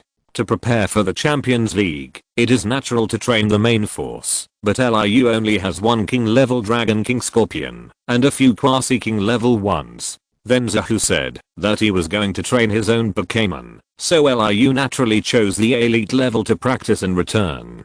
I'll be the referee, Kona said. Zahu and Liu naturally had no problem, and walked to an open space in front of the yard to be ready at any time. Zyajiro and Meowth felt that a big show was about to begin, so they quickly picked up popcorn and watched the show. Jigglypuff and Shaweng didn't know how they sensed it, but the moment Meowth took out the snacks, the two Pokémon ran out together. Then the whole family became a happy spectator. Heracross, you come to the first game. Liu threw the Pokéball, a red light flashed, and a simple looking Heracross appeared on the court. Heracross? It's really a good bug type Pokémon. Zahu nodded. Putting aside a bunch of ultra beasts, bug type Pokémon are generally weak, but among them, there are also powerful ones, and Heracross is one of them. The title of Bug King is not in vain. However, when Zahu saw Aliu's Heracross, he always thought of Zyos's Heracross in the Oak Research Institute who liked to suck the honey on the back of Bulbasaur, and he couldn't help feeling a sense of inexplicable funny. Armored Dragon, come out. Zahu threw the Pokeball. The Armored Dragon appeared in the middle of the field with a majestic look, looking down at Heracross. The scales on its body vibrated and made a provocative sound. Heracross was startled and seemed to shrink back, as if he was afraid of the Armored Dragon. You first or me? Zahu said. You are the guest, you go first. Aliu said politely. For them, attacking first or later had almost no effect, so he simply gave it to Zahu. Okay, Armored Dragon, Dragon Dance. Zahu said. The Armored Dragon danced quickly, dancing like a sacrifice. Heracross, million-ton horn attack, interrupt the dance of the Armored Dragon. Aliu said, polite before the battle, but when the battle really started, the whole heart was fighting. Heracross immediately flew up, and the curved horns on his head gathered strong insect energy and rushed straight to the Armored Dragon. Armored Dragon, next. Zahu said. The Armored Dragon finished the dance quickly, and its momentum increased greatly. Seeing the aggressive Heracross, it was not panicked at all, and opened its hands with a firm expression. Heracross rushed violently, and the force was fierce. Even the Armored Dragon's well-trained hands were slightly numb when it grabbed Heracross's horn. The whole dragon was hit by the impact, and its legs slid on the ground for several meters before it came to a stop. Armored Dragon, hold it tight and smash it hard on the ground, Zahu said. The Armored Dragon's slightly trembling hands grabbed Heracross's horn and raised it up before Heracross could react. Heracross was immediately panicked and at a loss. Aliu was shocked. Although Heracross was gentle and timid, he was even a little scared when he saw the scaled dragon at first, but his strength was not small at all. He was a famous strongman among the insect Pokémon. He was not inferior to the monster, especially his Heracross. The power of the horn was easy to overturn a truck, but now the scaled dragon could withstand it, and lifted Heracross up. Bang! The scaled dragon lifted Heracross, and threw him down heavily. Heracross fell heavily to the ground, and was knocked unconscious. Before he woke up, he was lifted up by the scaled dragon again. His body lost weight, and he was going to repeat. Heracross, use the missile needle quickly. Aliu shouted. If he was caught and beaten like this, then there would be no need to fight this game. He had to break free. Heracross, who was caught by the scaly dragon, flapped his hands hard, and a large number of fine needles shot out strongly. The scaly dragon used both hands to hit Heracross at this time. He had no strength to form sufficient defense, and was hit without suspense. The flying needles entered his body, and the scaly dragon felt pain, and couldn't help letting go of Heracross, and throwing Heracross out fiercely. Heracross fell heavily to the ground, and was knocked unconscious, but he stood up soon, and shook his head violently, as if nothing had happened. In addition to cultivating super strange power, the constant absorption of tree sap on weekdays also has abundant and unreasonable physical strength. Scaly dragon, Dragon Claw, Zahu said. He had just endured Heracross's strongest move of a million-ton horn attack, and roughly judged the opponent's strength. It was a high-level elite, not far from the level of a quasi-king, and was basically at the same level as the scaly dragon, just right to train and stimulate the scaly dragon. The dragon-type power of the scaly dragon condensed on the Dragon Claw, and the illusory Dragon Claw print condensed, violently attacking Heracross. Heracross, dodge, use the spin attack. Aliu said. Heracross's back cracked, revealing transparent wings that were not usually visible. The wings vibrated, and before the scaled dragon's attack came, he flew up in time, then turned around and dived violently at the back of the scaled dragon. The scaled dragon was hit hard and was knocked to the side. After standing up again, it looked angry. The flying damage of the spin attack was excellent. Scaled dragon, use the Dragon Claw, Zahu said. The scaled dragon ran quickly, and the dragon claws were sharp and full of energy. Heracross, million-ton horn attack, Aliu said. Heracross's horn shone, and he was not willing to be outdone. Heracross's claws collided violently with the scaled dragon's claws. to air pressures burst out, and Heracross tried hard to lift the scaled dragon. The scaled dragon used both claws to try to knock Heracross down. After a stalemate, the dragon power in Heracross surged, and Heracross was knocked to the ground. Dragon Claw, Zahu said. The scaled dragon leaped up and pounced on Heracross. The dragon claw hit the vital part of Heracross's head and hit the ground. The ground was deeply sunken and Heracross's eyes were exposed. Heracross has lost his ability to fight, Kona said. What a strong force. Rliu's eyes showed a trace of fear. This scaled dragon was able to defeat Heracross in strength. It was more powerful than expected. Not bad. Your Heracross is also very strong. Zahu smiled. Then next, it's it, the queen bee. Rliu said. The queen bee who was taking care of the 3 bees nearby heard Rliu's call and flew over immediately. Scaled dragon, you come back first. Zahu took back the scaled dragon, then took out the Pokeball and released the violent salamander. Violent salamander, this time we are opponents of the same level. Let's have a good fight. A red light flashed, and the 2 blood-red wings of the violent salamander trembled. It landed on the ground, staring at the queen bee in front of it, with great momentum. The queen bee looked back unwillingly. Unlike Heracross, who was powerful but gentle, the queen bee, as the king of the tribe, also had a bad temper. Not only was she not afraid of the violent salamander, but she took the initiative to provoke him, which made the violent salamander furious. Before the battle even started, the atmosphere seemed extremely tense. Chapter 512, Victory Again. Violent salamander, spray fire, Zahu said preemptively. The dragon mouth of the violent salamander opened, and a raging fire was spewed out. The flame was so hot that the temperature instantly increased. Queen bee, start the wind, Rliu said. The queen bee's wings vibrated, and a gust of wind blew around her body, directly facing the flame, forming a fierce airflow shield. The flame of the violent salamander was strong, but it was still separated by the wind and scattered, falling all around. Zahu's expression suddenly changed. If it was somewhere else, it wouldn't be a big problem if the flame didn't hit, but this is a jungle. If the flame fell on other places, it would catch fire. Stupid hippo, pray for rain. Kona was the first to notice something was wrong and quickly released the stupid hippo. The stupid hippo's eyes flickered with a faint light. Dark clouds gathered in the sky. Large pieces of rain slid down, and the little flames were extinguished immediately. Zahu breathed a sigh of relief. Fortunately, no big fire had occurred.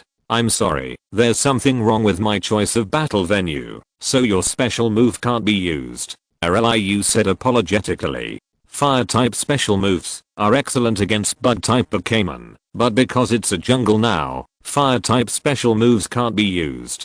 It doesn't matter. No need to spray fire. The violent salamander is still more advantageous, Zahu said. Then I'll attack with all my strength. Queen bee, split it, Rliu said. The queen bee moved quickly. Although it was against this huge beehive, its movement speed was not slow. It chopped with both hands. Violent salamander, dragon claw, Zahu said. The dragon-type power of the violent salamander accumulated on its claws, and it pounced on the queen bee swiftly. The 2 claws fought fiercely with the queen bee. After the fierce collision, they were evenly matched and retreated. Then, the 2 Pokémon fought again. Although the queen bee's hands seemed shorter, she waved them at a very high frequency, and moved quickly and agilely, which was better than the bloated violent salamander.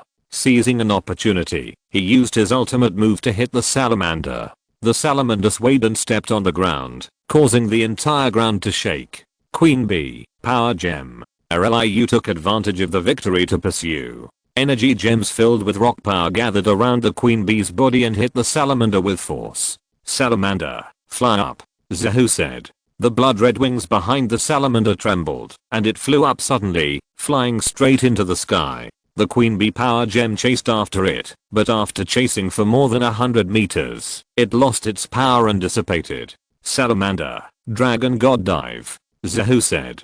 The salamander flew to a high altitude in one breath, and its eyes became fierce. A mighty and ferocious purple dragon phantom appeared on its body, and then it dived down rapidly, like a falling comet, unstoppable. Not good. Queen bee, use guard quickly, Rliu said in shock.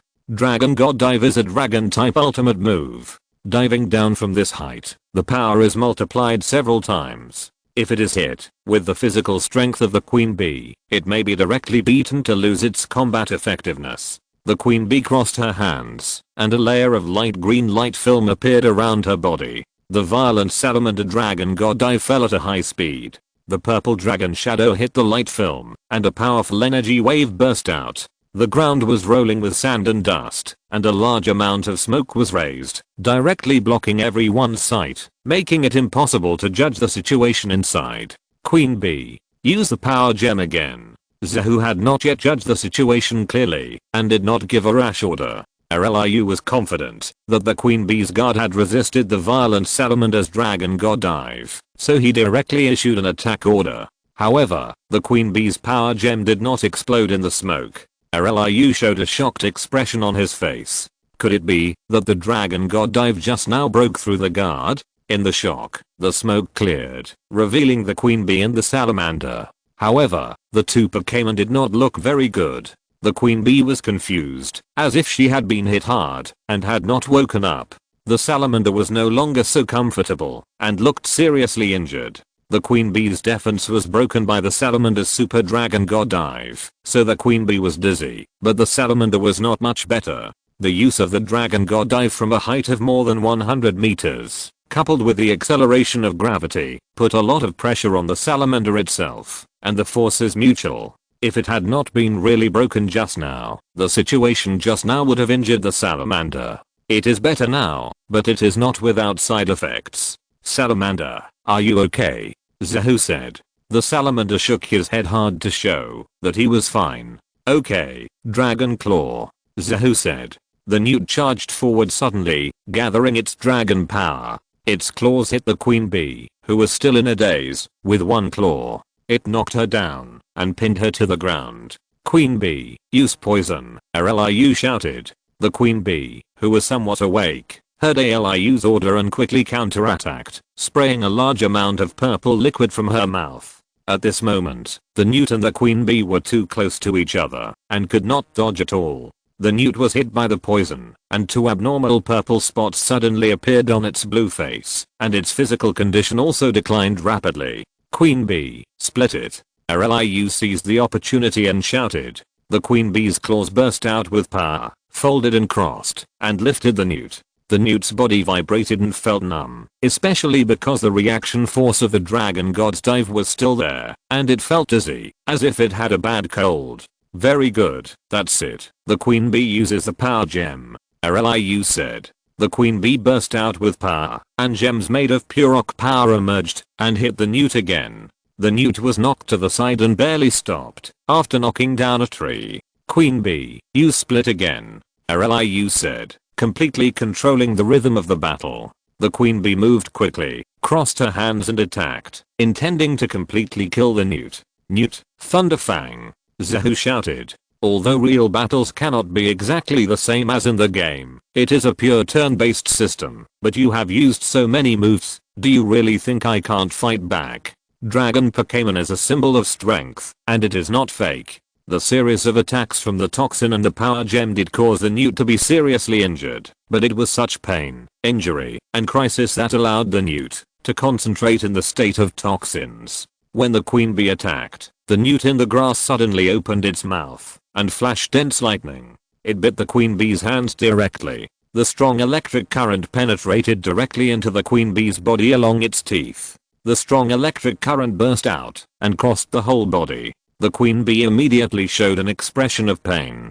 Queen bee, quickly break free from the newt, Rliu said anxiously. In addition to being a bug-attributed Pokémon, the queen bee also has a flying attribute. If it is attacked with lightning teeth like this, it will lose its combat ability. Newt, destroy the death light, Zahu said. The destructive golden light in the mouth of the newt condensed and suddenly burst out. A thick beam of light was powerfully ejected, covering the queen bee's whole body. The queen bee fell backwards, knocked down to large trees in one breath, and flew towards the sky with endless momentum. At this moment, in the sky, a hunting swallowtail butterfly happened to fly by and was about to be attacked by the queen bee. The hunting swallowtail butterfly quickly flapped its wings and blew the queen bee back to the ground. The queen bee fell straight to the ground, completely losing her ability to fight. If you're listening to this novel on a channel other than Fanfic World, it means they downloaded and uploaded it without effort. We cordially invite you to visit our channel, Mundo Fanfic Novelos. There you'll find the original version of this story and you can explore many other novels of various genres. We're waiting for you to immerse yourself in a world of incredible novels. Chapter 513, Meeting and Parting. After the hunting swallowtail butterfly blew the queen bee away, it saw that the queen bee was seriously injured.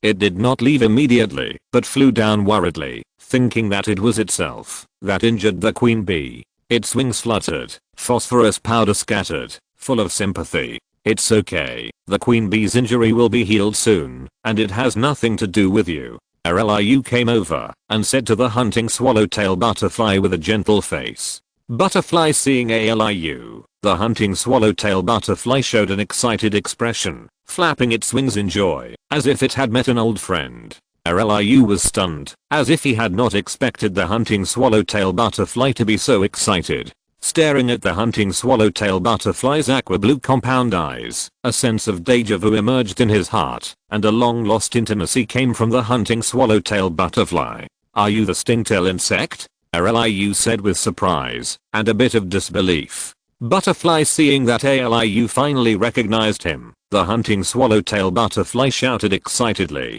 Because Liu said you were weak, you decided to go out and train yourself. You came back when you felt you were strong enough, Zahu said. His Pokemon's normal language naturally understood the language of the hunting butterfly. The hunting butterfly did not expect Zahu to understand its words, and nodded happily to show that Zahu was right.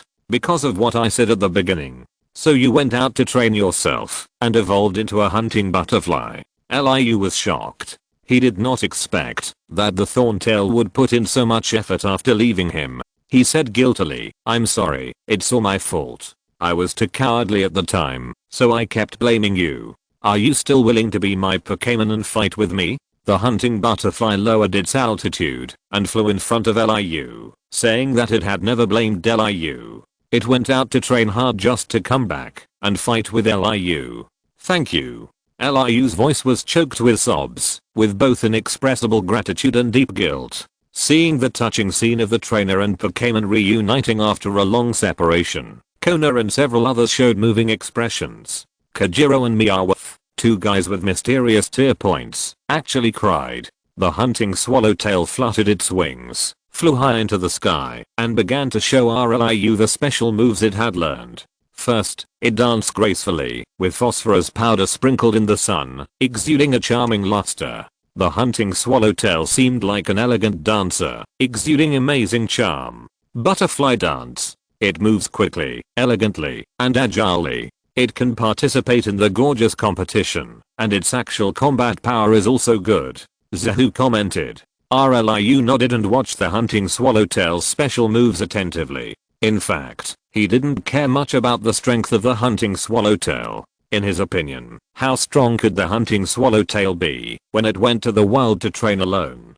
Senior Elite is already very good, and it is nothing to him, a bug type king. He only cares about the bond and friendship between him and the hunting swallowtail. Even if the strength is not strong, he believes that in his hands, he can at least enter the Quasi-King level. After the actual combat of butterfly dance was over, the next step was to show the special moves such as insect chirping, ultimate absorption, and morning light one by one. Then it flew into the sky again, and its wings on both sides quickly absorbed the sunlight, and then suddenly burst out, shooting down a strong beam of light from the sky, straight through, as if a pillar of heaven fell, and directly punched a deep hole in the ground.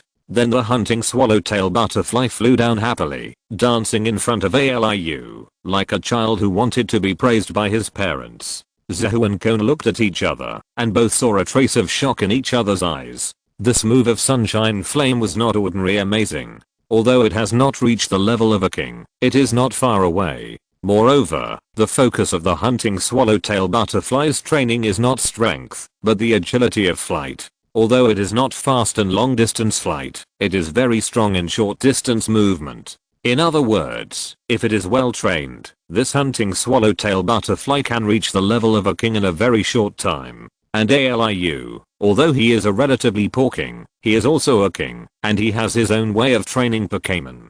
In other words, LIU will most likely have to king level Pokémon in the future. In this case, although he cannot compare with some old brand kings, he will not be at the bottom of the king circle. Zahu and Kona can see it, and LIU can see it too. Although his Pokémon strength is not as good as Zahu and Kona, his vision is not bad at all. In terms of insect type Pokémon, he even surpasses them. When he thinks about having 2 king level Pokémon, he is immediately excited. However, when he thinks about the efforts that hunting swallowtail has made to reach his current strength, LIU is even more ashamed. He is not good enough. Mr. Zahu, our Pokémon duel is a best of 3 game. I lose. LIU said. In the beginning, he and Zahu's Pokémon duel was actually a complete duel, in which all Pokémon on one side lose their combat effectiveness, rather than a 3-game match, to see who wins more games. However, now that hunting swallowtail is back, LIU has completely lost his mind in this regard and directly admitted defeat.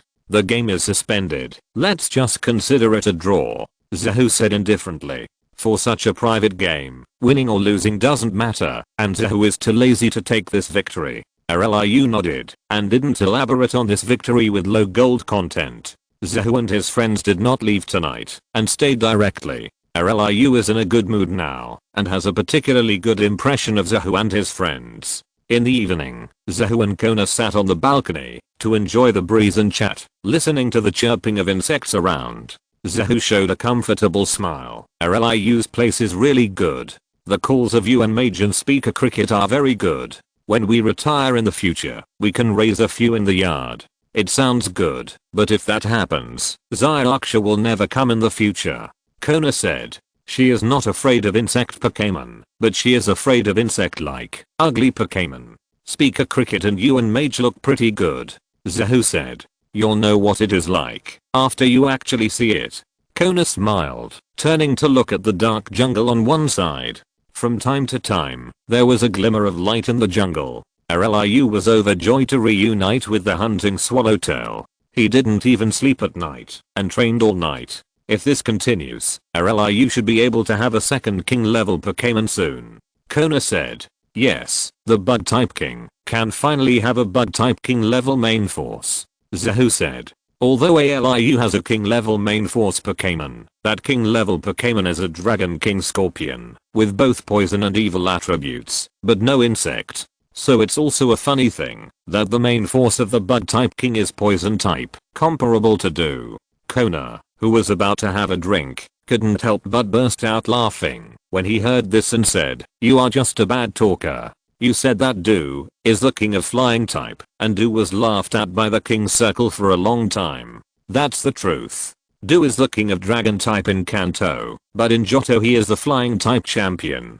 And although he is a master of using dragon attribute Pokémon, there are many who can compete with him. For example, even Sharona's trump card Garchomp can compete with Do's Dragonite, but in flying type, Do is invincible. At least so far, there is no one more professional than Do in the league. Maybe, after 7 or 8 years, when Zyarksha has grown up, we can try to compete with him.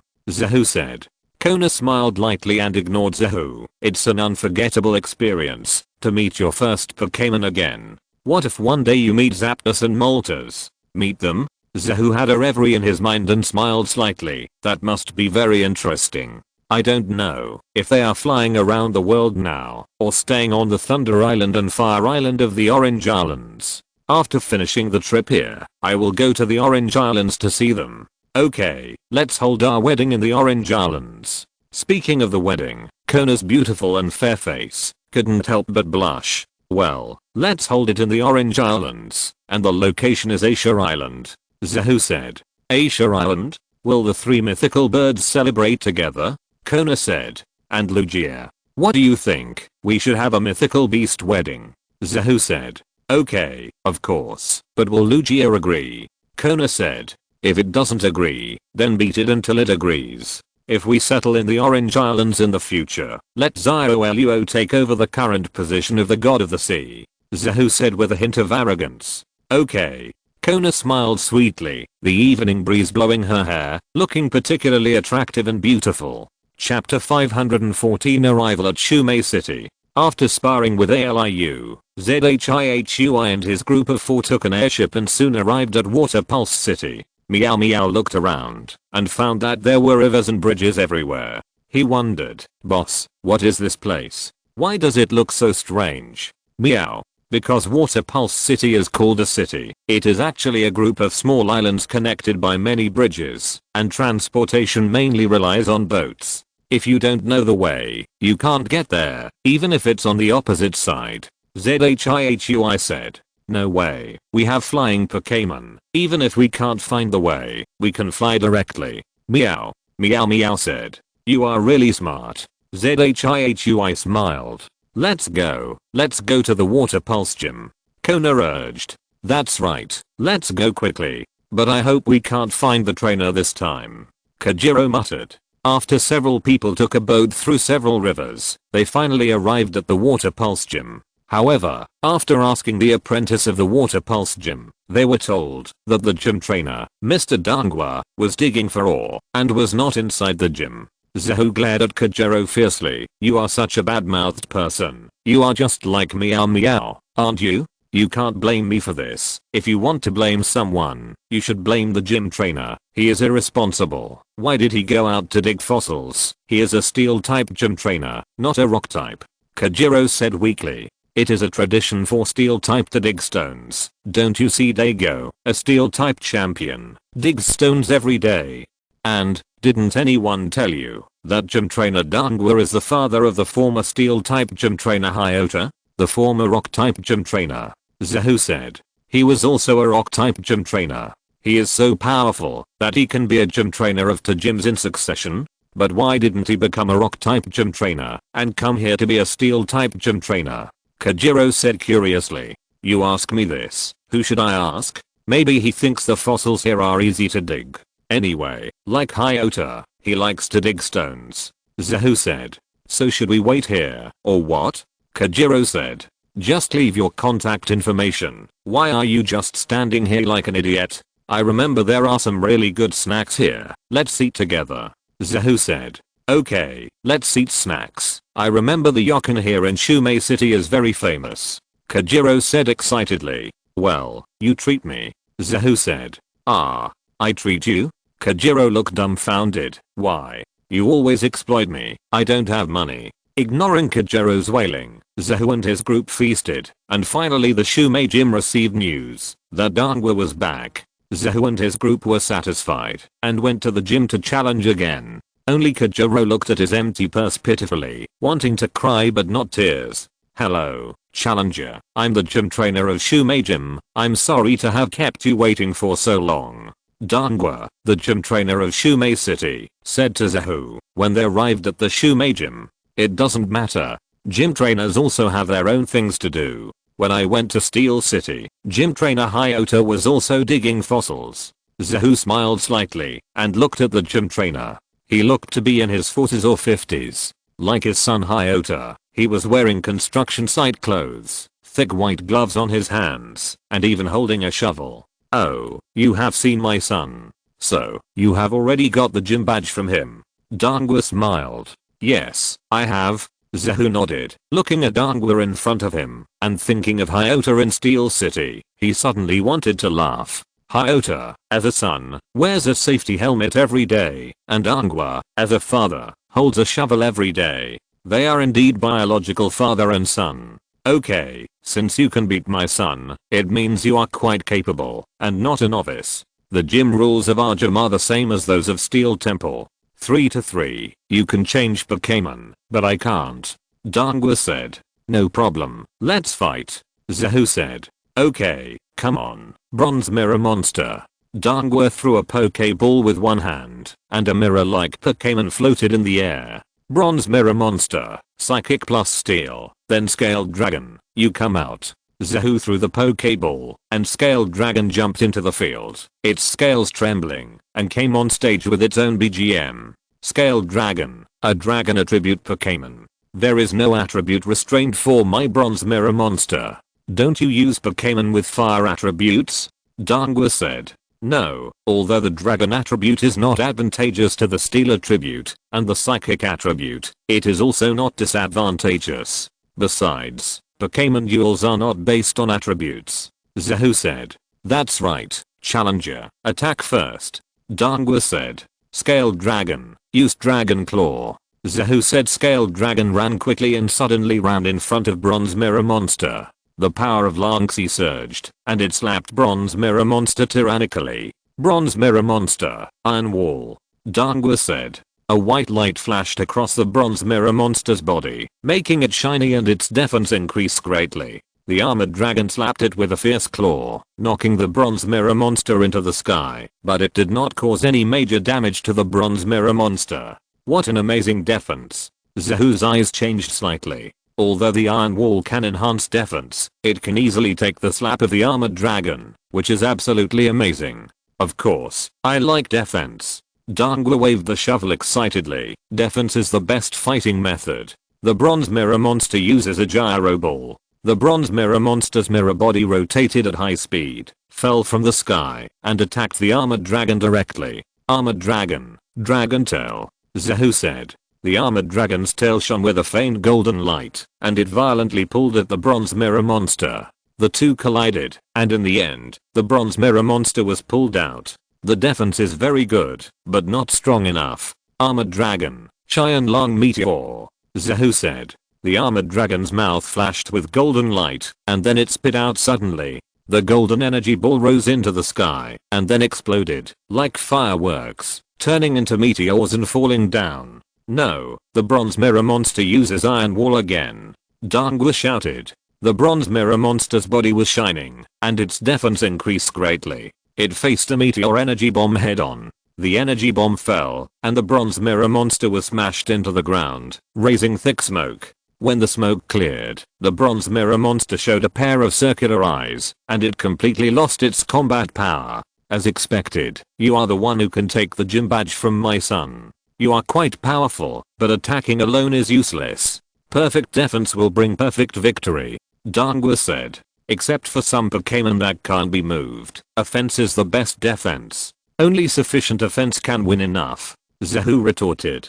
Although he also has Pokémon like Snorlax and Leaf King who are latecomers, he still prefers to use strong attacks to defeat the opponent. Like my son, Hayata, we all like to attack, but only defense is good enough in Pokémon duels. If you want to prove that you are right, then defeat these Pokémon in my hand first.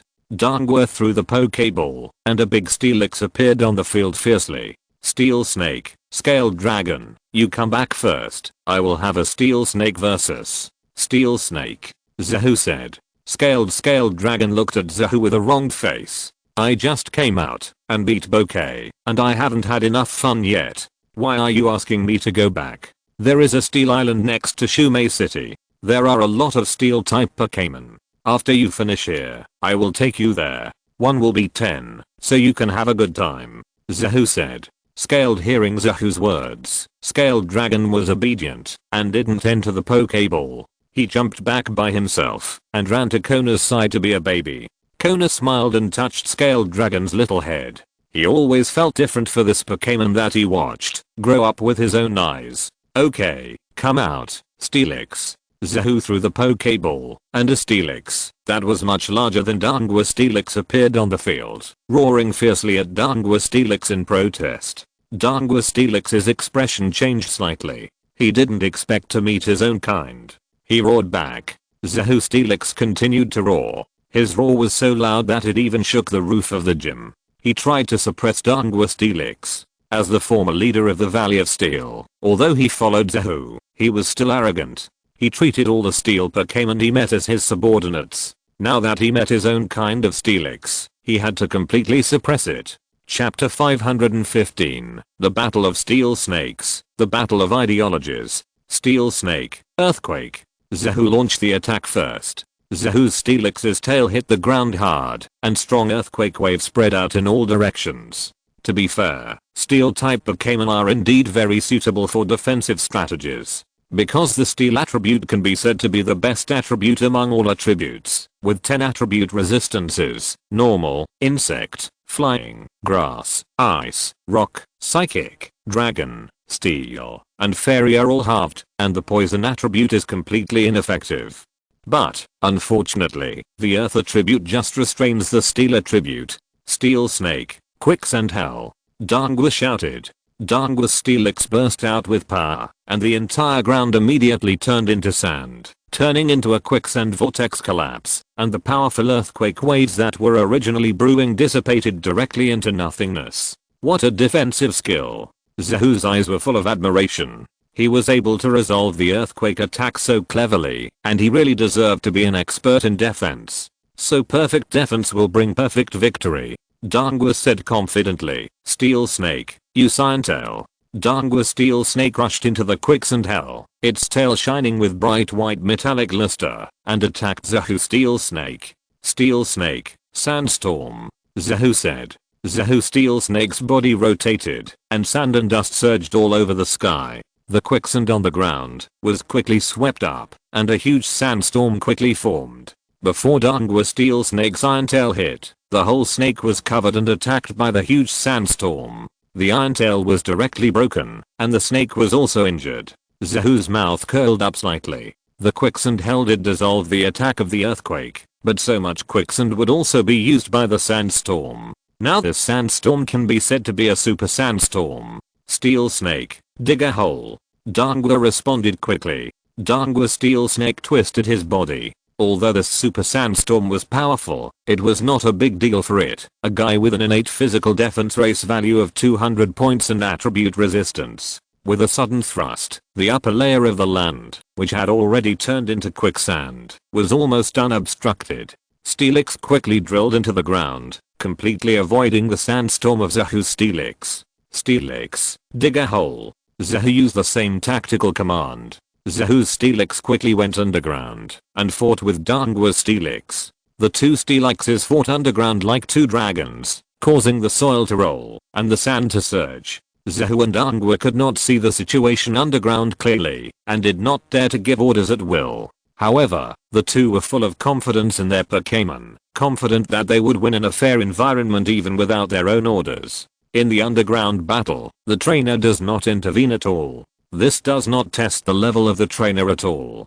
Kajiro said on the side. It was the first time he saw such a Pokémon duel. The trainer did not give orders and the Pokémon could not see at all. It was not at all enjoyable to watch. The underground battle is almost over. Kona suddenly said. Kajiro was stunned for a moment and then looked at the venue intently. Although he did not know how Kona made this judgment, he believed that Kona would not make a wrong judgment. Sure enough, the effect of the quicksand hell gradually disappeared, the ground solidified, and it was no longer convenient to fight underground. Two Steelixes drilled out from the ground at the same time. Zahu's Steelix's body was shiny as new, while Dangwa's Steelix's body had large black burn marks. The superiority and inferiority were immediately clear. Zahu's mouth curled up slightly. As the former king of the Valley of Steel, his Steelix was best at fighting when there was no one to command. Steelix, Flame Fang. Zahu said. A ball of flames accumulated and burned in Zahu's Steelix's mouth, and the whole snake pounced on Dangwa's Steelix. Steelix, use noise. Dangwa shouted. Dangwa's Steelix opened its mouth and made a sharp and violent noise, with rolling sound waves and splashing sand and stones. It was powerful and more powerful than a wave of sound wave attacks. Steelix, rush over. Zahu said.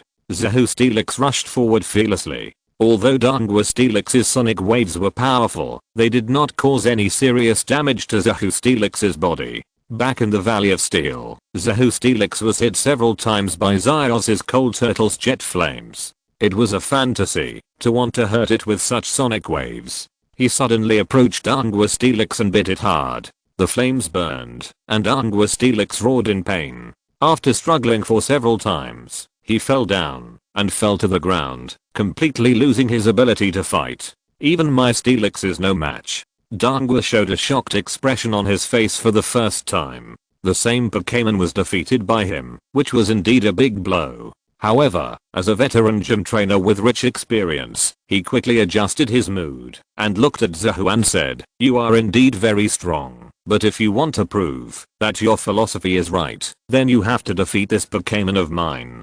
Dangwa swung the Pokéball, and a full-egg dinosaur Pokémon with a face like a hard shield appeared on the field. Fortress Dragon. It's really interesting. Worthy of being the father of Hyota. Zehu grinned. Fortress Dragon is the evolution of Dungia Dragon, and is also a fossil Pokémon. It is completely opposite to Hyota's ace main force Warhammer Dragon, which is good at attacking. It is known for its thick skin and amazing defense. It fits Dangwa's philosophy that perfect defense will bring perfect victory. Young man, when describing, remember to say that Hyota is my son, not me as his father. Dangwa corrected. Okay, I'll pay attention. Zehu nodded with a hint of helplessness. What is this gym trainer talking about? Is there any difference between Hyota being Dangwa's son and Dangwa being Hyota's father? Meow Meow said with a puzzled look on his face. Isn't this the simplest relationship? They can be deduced from each other. Hasn't Meow Meow learned well enough? Yes, and it's very big. The difference in order determines who is the master and who is the subordinate, and Mr. Dangwa, as a father, obviously values his authority as a father. Kona laughed. Oh, I understand. This is why the boss didn't like others to call him only the boss's brother before. Meow Meow said. Very thorough understanding. Full marks. Kajiro gave a thumbs up, and Monini learned synchronously and gave Meow Meow another thumbs up. Kona rolled his eyes at the two guys in annoyance and continued to watch the game. Although he didn't need to watch it, he knew the result. Steel Snake, Earthquake. Zehu did not take back the Steelix and planned to continue using it. At the same time, he used the same trick as at the beginning of the second game. You can use Quicksand Hell again to dissolve the power of the earthquake. Chapter 516, Steel King. Steelix's tail hit the ground hard, and the whole earth shook violently. The powerful force attacked the city dragon. Dangwa's expression was calm, as if he was completely unaware that the earthquake would bring 4 times the damage to the city dragon. The city dragon stood on the ground as still as a mountain. The strong damage caused by the earthquake did not shake the city dragon at all. Zehu's expression changed slightly. He could still resist the 4-fold restraint trick. The defense of this city dragon was really tempered. Alloy explosion, Dangwa shouted. The city dragon's body flashed with white light, and then a white light ball spewed out of its mouth, and it hit Steelix with lightning speed. Steelix, dig a hole quickly, Zehu said anxiously. The alloy explosion, regardless of the attributes, special attack or physical attack, directly counterattacked 1.5 times the last damage it received. Steelix quickly drilled into the ground, and before the light ball was about to hit, its body drilled into the ground, but just as it drilled in, the light ball shot into the cave, and the whole ground exploded, forcing Steelix to come out. Fortress Dragon, spray fire, Dangwa said. The burning orange flame sprayed from the mouth of Fortress Dragon. Sparks filled the sky and covered Steelix's body. Fortress Dragon can spray fire? Meow. Meow Meow said in surprise. Yes, well learn this. Steel can resist 11 attributes. All the fire attacks can be restrained by steel. On the contrary, fighting, ground, and fire that can restrain steel are not restrained by fire. Kajiro said. As a candidate doctor recommended by Zehu, he also has a lot of knowledge about Pokémon. If Fortress Dragon has this talent, learn it. And who says it will be useless? It's used now. Kona said. That's right. But spraying fire is useful for ordinary steel Pokémon, but it seems useless for the boss's Steelix. Kajiro said. Steelix, Flame Fang. As if to verify Kajiro's words, Zehu quickly issued an order. Steelix was fearless and shook off the burning flames that covered its body. The flames accumulated in its mouth and hit the city dragon head on. City dragon, iron wall. Dangwa said. The face of the city dragon's shield was shining, and a black light flashed. Steelix's flame teeth bit on the city dragon's shield, but the effect was almost negligible. City dragon, spray flames. Dangwa said. The city dragon has the rock attribute to make up for the defect that the steel attribute is restrained by the fire attribute, but Steelix does not have it. It can resist the spray flames just now, but it is at a higher level and has better physical strength. As long as it continues to use the spray flames, Steelix will definitely not be able to hold on. The city dragon sprayed out raging flames again and attacked Steelix directly. Steelix, Iron Tail, Zahu said. Steelix ignored the flames all over his body and his tail glowed with a bright white metallic luster. He went directly behind the city dragon and then attacked the back of the city dragon's buttocks. The defense of the castle dragon is amazing, but it is mainly because its face is as big as the shield and is just as hard. It can block all attacks from the front by blocking the whole body behind it. However, if it can attack the body behind the face, it is another matter. And Steelix is a Pokémon that can attack the back of the castle dragon freely. If it is not afraid that the castle dragon will have an earthquake, Zahu wants Steelix to use a digging hole to attack from directly below the castle dragon, which will definitely destroy the castle dragon. Not good. Dangua's face changed slightly. As an expert in defense, he naturally knows where the weakness of the castle dragon is, so when he trained the castle dragon, he focused on training the castle dragon's ability to turn, so as to ensure that it always faces the opponent with the most perfect defense posture. But Steelix relies on its long body and is attacked from both ends. It is different. If it turns its head and blocks with a shield, Steelix will definitely use Flame Fang to attack the body behind the shield of the castle dragon. Without the protection of the shield, the castle dragon may not be able to withstand it. One of the front and the back will definitely be attacked. At the critical moment, Dangua's eyes suddenly turned fierce and said, "Fortress Dragon, use Iron Head." The shield-like head of the Fortress Dragon suddenly burst into a metallic luster and violently rushed towards the Steelix. Since there is always a chance of failure in defending from front and back, just use attack to knock out away. The Fortress Dragon ran with all its strength and hit the head of the Steelix hard, pushing the Steelix out, breaking this dilemma. The Steelix's attack was interrupted and its body fell to the side, stirring up a large amount of flying dust. Perfect defense will bring perfect victory. I like defense. Dangua shouted excitedly, raise the shovel, and his whole body was full of blood. But just now, you were attacking, using attack as defense. Zahu said that attack is the best defense. Defense to interrupt your attack, and then counter-attack. This is the correct way to fight. Offense is an attack based on defense. Dangua said. Okay, come on. Zahu said. Roar. The Steelix roared and stared at the Fortress Dragon with a fierce look. Zahu, who originally wanted to use a double-headed attack again, saw the expression of Steelix and felt a little moved. He sensed Steelix's inner thoughts and looked directly at Steelix and said, "Steelix, you want to break through this shield head on, right?" "Yes," Steelix roared to indicate that it was right. "Okay, heavy impact," Zahu said. Steelix's huge body rushed towards the city dragon like a big truck. "City dragon, iron wall," Dangua said.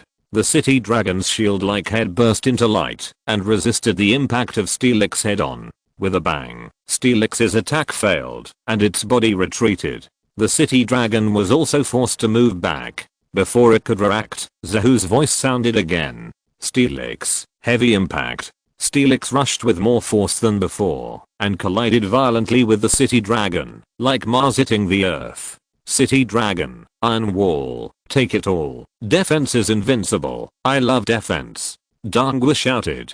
The Guardian used Iron Wall again, using its strong defense to deal with Steelix's fierce impact. When Steelix's power weakened, it used Fire Spray to eliminate it. The two Pokémon carried the trust of their trainers, and they collided with each other again and again, as if they had a life and death feud, and the whole venue was shaking. "Steelix, use the most powerful heavy charge. Let Guardian know what the King of Steel is," Zahu shouted. The heavier the Pokémon is than the opponent, the greater the power of the heavy charge. The average weight of Steelix is 400 kilograms. Zahu's Steelix usually eats high-quality Pokémon food made by professional breeders and drinks high-quality fresh milk from milkmen. It has reached 420 kilograms, while the average weight of Guardian is only 149.5. Even if it is well cultivated, it is impossible to exceed 200 kilograms. The power of the heavy charge is significant. Steelix let out an earth-shattering roar, and the steel power on his body burst out, rushing towards the Fortress Dragon with great force. The Fortress Dragon used Iron Wall, but was still knocked over by Steelix. What? Dangua was truly moved and shocked for the first time. Fortress Dragon was his trump card, and it was the first time he was defeated like this. Formally introduced to you the Pokémon you are facing, Steelix, the former leader of the Hollow Valley in the Hone region, and the true king of the Steel type.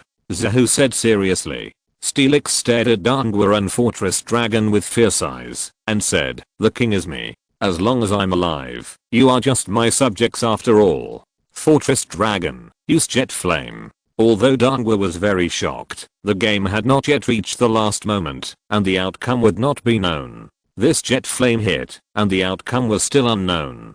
Steelix, Gyro Ball, Zahu said, and the outcome was determined. Steelix's body spun rapidly, and the flames of the Castle Dragon were directly dispersed. Then Steelix's Gyro Ball hit the Castle Dragon, and the Castle Dragon fell directly, revealing a pair of big circular eyes. Zahu and Steelix had a spiritual resonance, unprecedented harmony and speculation, standing in front of Dangua like two big demons, using a Steel-type Pokémon to defeat a Steel-type gym. Chapter 517, Perpetual Motion Machine Concept. I lost. Young man, your strength is higher than I thought. You actually broke my perfect defense head on. It seems that my defense still needs to be improved. Dangua took back the Guardian Dragon, and said to Zahu. Although his defense was broken, he obviously still insisted on his idea that perfect defense can bring perfect victory. Trainers of his level have already formed their own fighting style, and will never change their minds because of a few games. Thank you Mr. Dangua for letting Steelix play a very happy game. Zahu looked at the Steelix who was very happy despite being covered in scars. This was the happiest day for Steelix after becoming Zahu's Pokémon. Okay, your strength has been recognized by me. This mining badge is yours. Dangua took out a badge and said, thank you. Zahu smiled and accepted the gym badge, and went out with Kajero and others. Boss, where are we going next? To the nearby Steel Island? Kajero said. We need to take a boat to get to Steel Island. Let's take a boat tomorrow and go to the Pokémon Center first to treat Steelix. Zahu said. Oh, then we can have a good rest. By the way, boss, what exactly is Steel Island? Is it full of steel? Kajero said. It is full of steel Pokémon. It used to be a mine with abundant energy, but unfortunately, due to excessive logging by humans, the energy was exhausted, and then it became a gathering place for wild steel Pokémon. There are many powerful steel Pokémon, including Metallo, Boscadora, Lucario and other rare and powerful Pokémon. Zahu said. Even Metallo. Kajero was surprised. Yes, it's the holy land of steel Pokémon. Zahu said. By the way, speaking of Metallo, boss, how is the training of our Metallo now?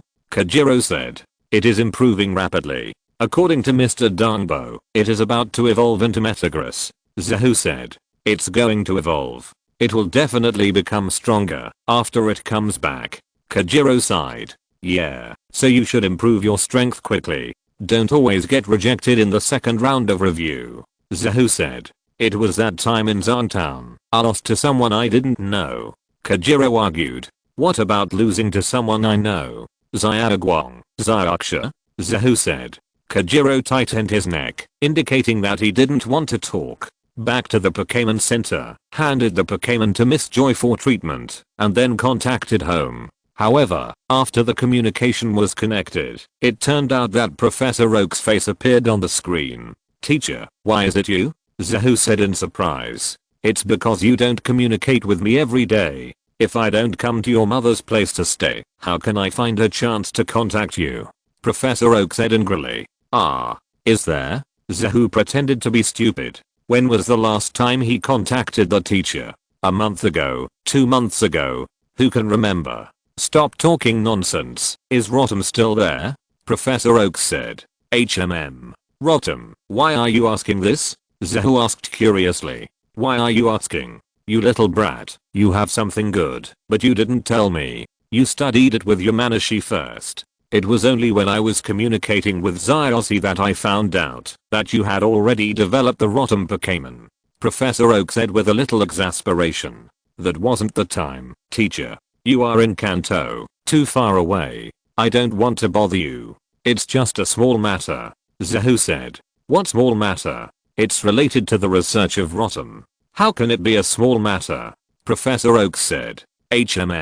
What's the matter? Although Rotom is a little special, that's it. Zahu said, puzzled. I usually say that you have a flexible mind. Why are you so stubborn at this time? Do you know perpetual motion machines? Professor Oak said. Of course I know. The idea of a perpetual motion machine that can move forever without external energy input violates the law of conservation of energy and is impossible. Zahu said. No, it's possible. Although it can't be completed with one energy, it can be done without consuming any non-renewable energy. Professor Oak said. Rotom.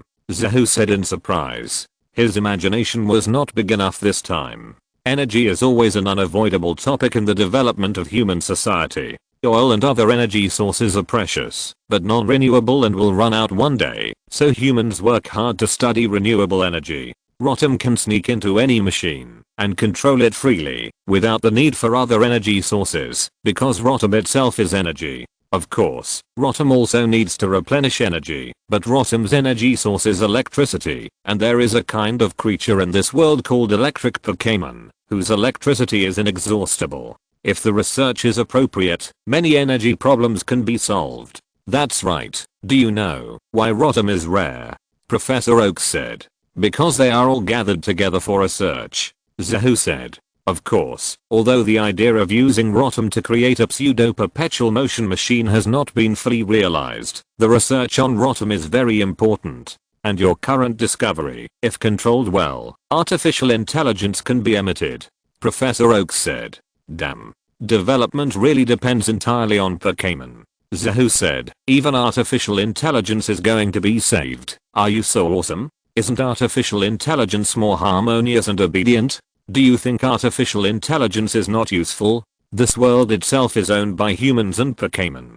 Professor Oak said. Okay, I understand. However, these should not have much to do with me. Zahu said. It is indeed not a big deal for the time being.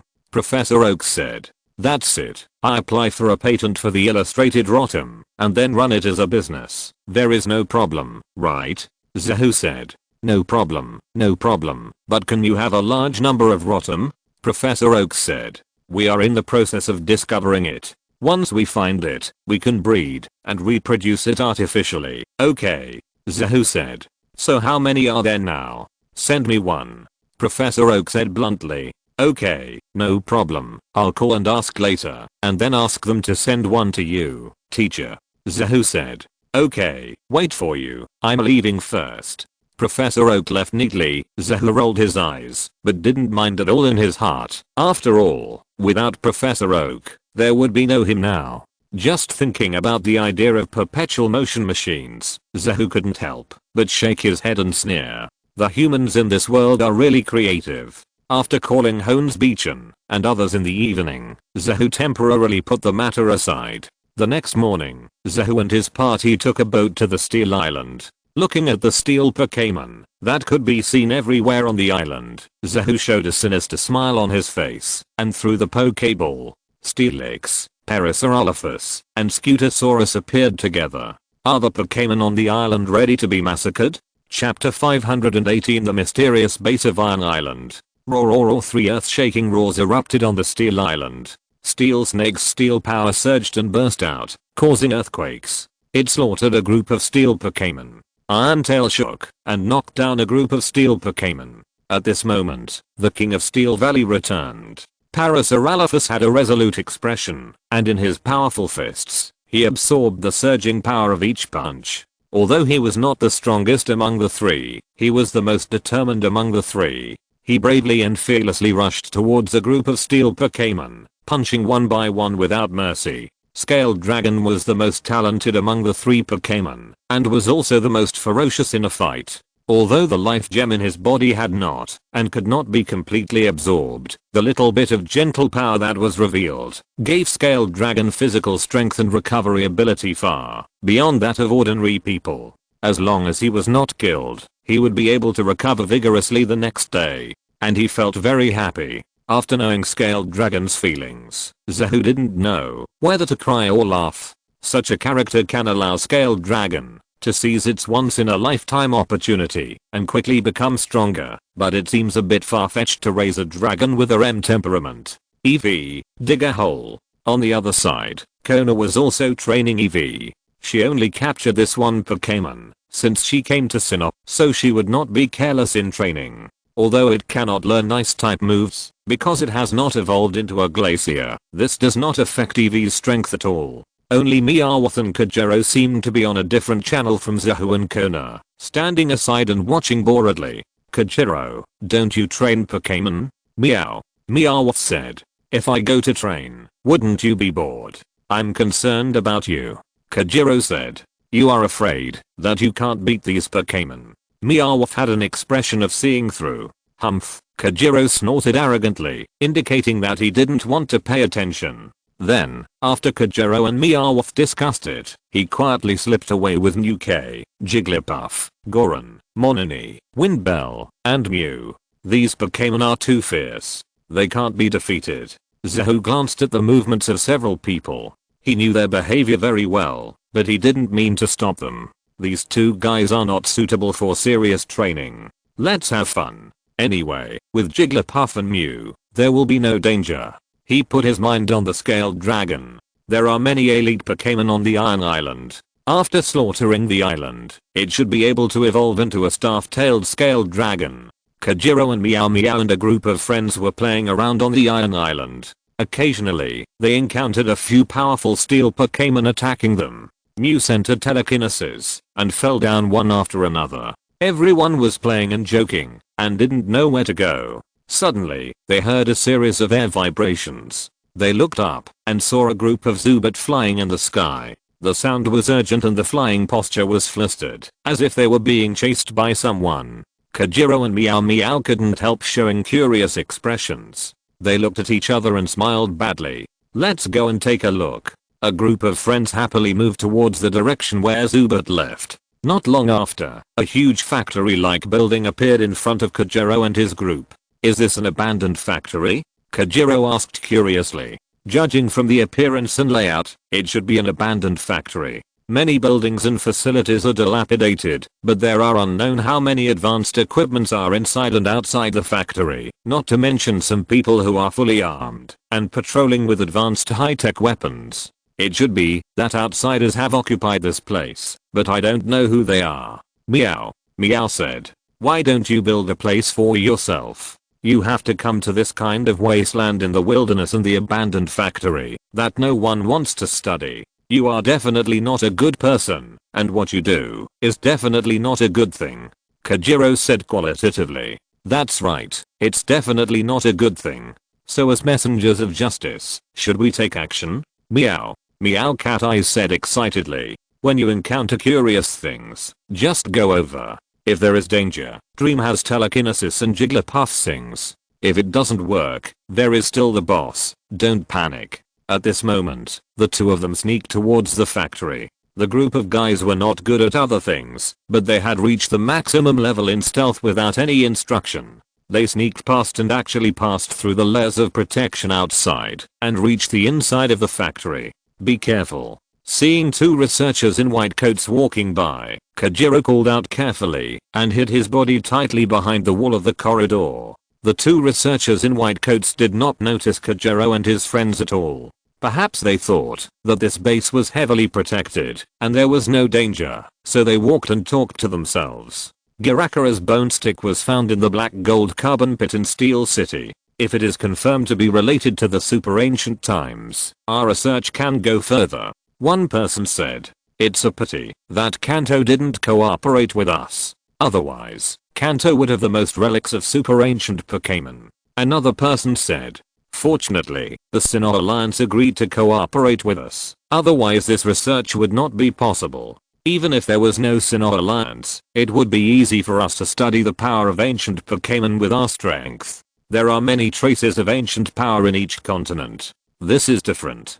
Kanto Johto continent is the headquarters of the Alliance and the place where the strongest Pokémon gathered. The ancient power there is the purest and most abundant. The ancient power of home comes from Groudon, Kyogre, Rayquaza, the power of land, sea and air, and the energy of Mega Evolution. It is the best medium.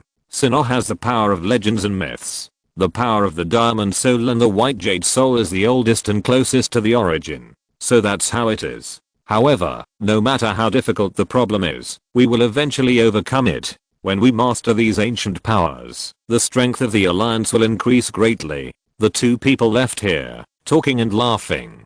Kajiro and Meowth heard it clearly, and looked at each other with shock. Someone is studying the power of ancient Pokémon and wants to control it. Meowth said. And it involves the Sinnoh Alliance, and a force we don't know about, but it's most likely the Hana Alliance. Kajiro said. Sonase ran and shouted in agreement. Kajiro and Meowth's faces froze instantly, and they looked at Ranon with murderous eyes. You deserve a beating. There are people here. There are outsiders invading. Hurry.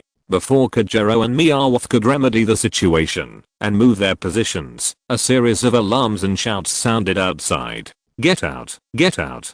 Kajiro prepared to run away without thinking. It was unknown who they were, but it was obvious that these people came from a big force and were very powerful. They were definitely not something they could beat, so they had to hide as soon as possible. A group of friends ran away quickly. Many researchers in the base discovered Kajiro and his group, but before they could do anything, Meowth used telekinesis to attack them, and a group of people fell to the ground. Everyone quickly fled the base and ran towards Zahu. Chapter 519 Secret Infiltration. Boss, there is a problem here. Kajiro ran over to Zahu out of breath. There is a problem. What is the problem? Zahu asked curiously. At $carat $sign and asterisk hash $sign %e %carat and $$ $carat and you. Kajiro hurriedly told the whole story. Speak human language. Zahu frowned. What did you say? I'm a language expert who is proficient in both human language and Pokémon language, but I don't understand what you are saying. It's like this. Meow added, and they barely made things clear after talking a lot. Zahu frowned and looked at Kona. Kona happened to look over and understood the meaning of the other's eyes. Alliance. Ever since Zahu rented the Mega Evolution Stone to the Alliance and researched the theory of eternal Mega Evolution, he quickly got away and came to travel here in Sinnoh. On the one hand, Zahu wanted to take a break after studying for too long and also planned to meet Arceus, the legendary creator god. On the other hand, many people in the Alliance were eyeing the super ancient power. In the battle in the Kanto Sea, the fighting power of Dragonite and Leaf King made many people jealous. Although Zahu's theory is that the blood of super ancient Pokémon must be present to return to the original state, not everyone believes him. Moreover, if you cast a wide net and invest unimaginable manpower, material resources and financial resources, you may find one or two. So a group of people are ready to move. Although not everyone in the entire alliance is on this idea, and even the main forces including President Darkranley are opposed, the power of that group of people is definitely not small. So Zahu wisely withdrew and did not want to be involved in the vortex of fame and fortune. However, judging from what Kajiro and Meowth discovered, that group of people really started research and even got in touch with some people in Sinnoh. But how far has this group of people's research progressed? Zahu was worried. If the eternal super evolution could change the internal structure of human beings, then if the power of the ancient times was not used properly, it would change the structure of the world. You can't stop it. Some things, if they don't experience them, a group of people will not know the pain, and if they don't know the pain, they won't be obedient. Kona said. I know. Zahu nodded. Fighting with this group of alliance forces, no matter whether they win or lose, the result will not be good. Needless to say, although Zahu will not die if he loses, he will definitely be restricted and will never be as free as he is now. If he wins, it may not be good either. It will just make some people continue to lurk in the dark and covet the power of the ancient times more, because Zahu, who defeated them, relies on this ancient power. After this incident, Zahu was not in the mood to train. The training was stopped halfway, and a group of people left the Iron Island and returned to the Pokémon Center. At night, Zahu sat alone on the balcony. If you want to leave, go. Kona walked out and said. Huh, you know I'm leaving? Zahu said. I don't know you. You got Jenga from mom, so you want your soul to leave your body and go with Jenga. Kona said. I can't help it. After all, I was the one who opened the door to the super ancient Pokémon. Although I don't want to manage it, and I can't manage it, I'm always worried. Zahu said. So go. Be safe. I'll help you take care of your body. If you don't come back tomorrow, I'll snatch you out. Kona said. Okay, thank you, wife. Zahu said with a playful smile. Kona's expression was stunned. This was the first time Zahu called him like this. She rolled her eyes at Zahu coquettishly. Zahu released Jenga and said a few words to Jenga. Jenga laughed and floated to Zahu's side. He patted Zahu's head and pulled Zahu's soul out. Zahu, who had transformed into a ghost, felt light all over, without a trace of weight, but indescribably free. Looking at Kona, who could no longer see him in front of him, he showed a playful expression on his face and flew over to kiss Kona gently on the cheek. Kona felt a chill on his face and immediately understood what happened and cursed with a smile. Zahu patted Jenga and flew freely with Jenga in the night. Crossing the river, they came to the Steel Island again and then followed what Kajero said and came to the abandoned factory. Looking at Jenga, Jenga quickly understood and shrank into the shadows underground with Zahu and then sneaked in easily as if they were in an empty space. One person and one pet, two ghosts, quickly strolled around the factory and soon they finished the whole factory but did not find anything special. There were only some researchers studying some not very special data. Zahu frowned. If it was just that kind of data, why would they need that level of defense outside? It was like using an anti-aircraft gun to shoot a mosquito. The more you try to cover up, the more obvious it becomes. Jenga's eyes flashed, and suddenly he shrank underground excitedly, and then he jumped out excitedly, poking his little hand at the ground, with a hurried face. You said those people are all down there? Zahu said. Jenga nodded excitedly, indicating that he was right. Zahu immediately went down, and after passing through one floor, he felt a bright light in front of him. He found that the space below was much larger than the upper floor, and compared with the technological facilities above, it was more than one level more advanced. He floated freely below with Jenga, floated into a room, and found many things related to the super ancient times. He floated to a research room, and saw many people he had seen in the academic world before.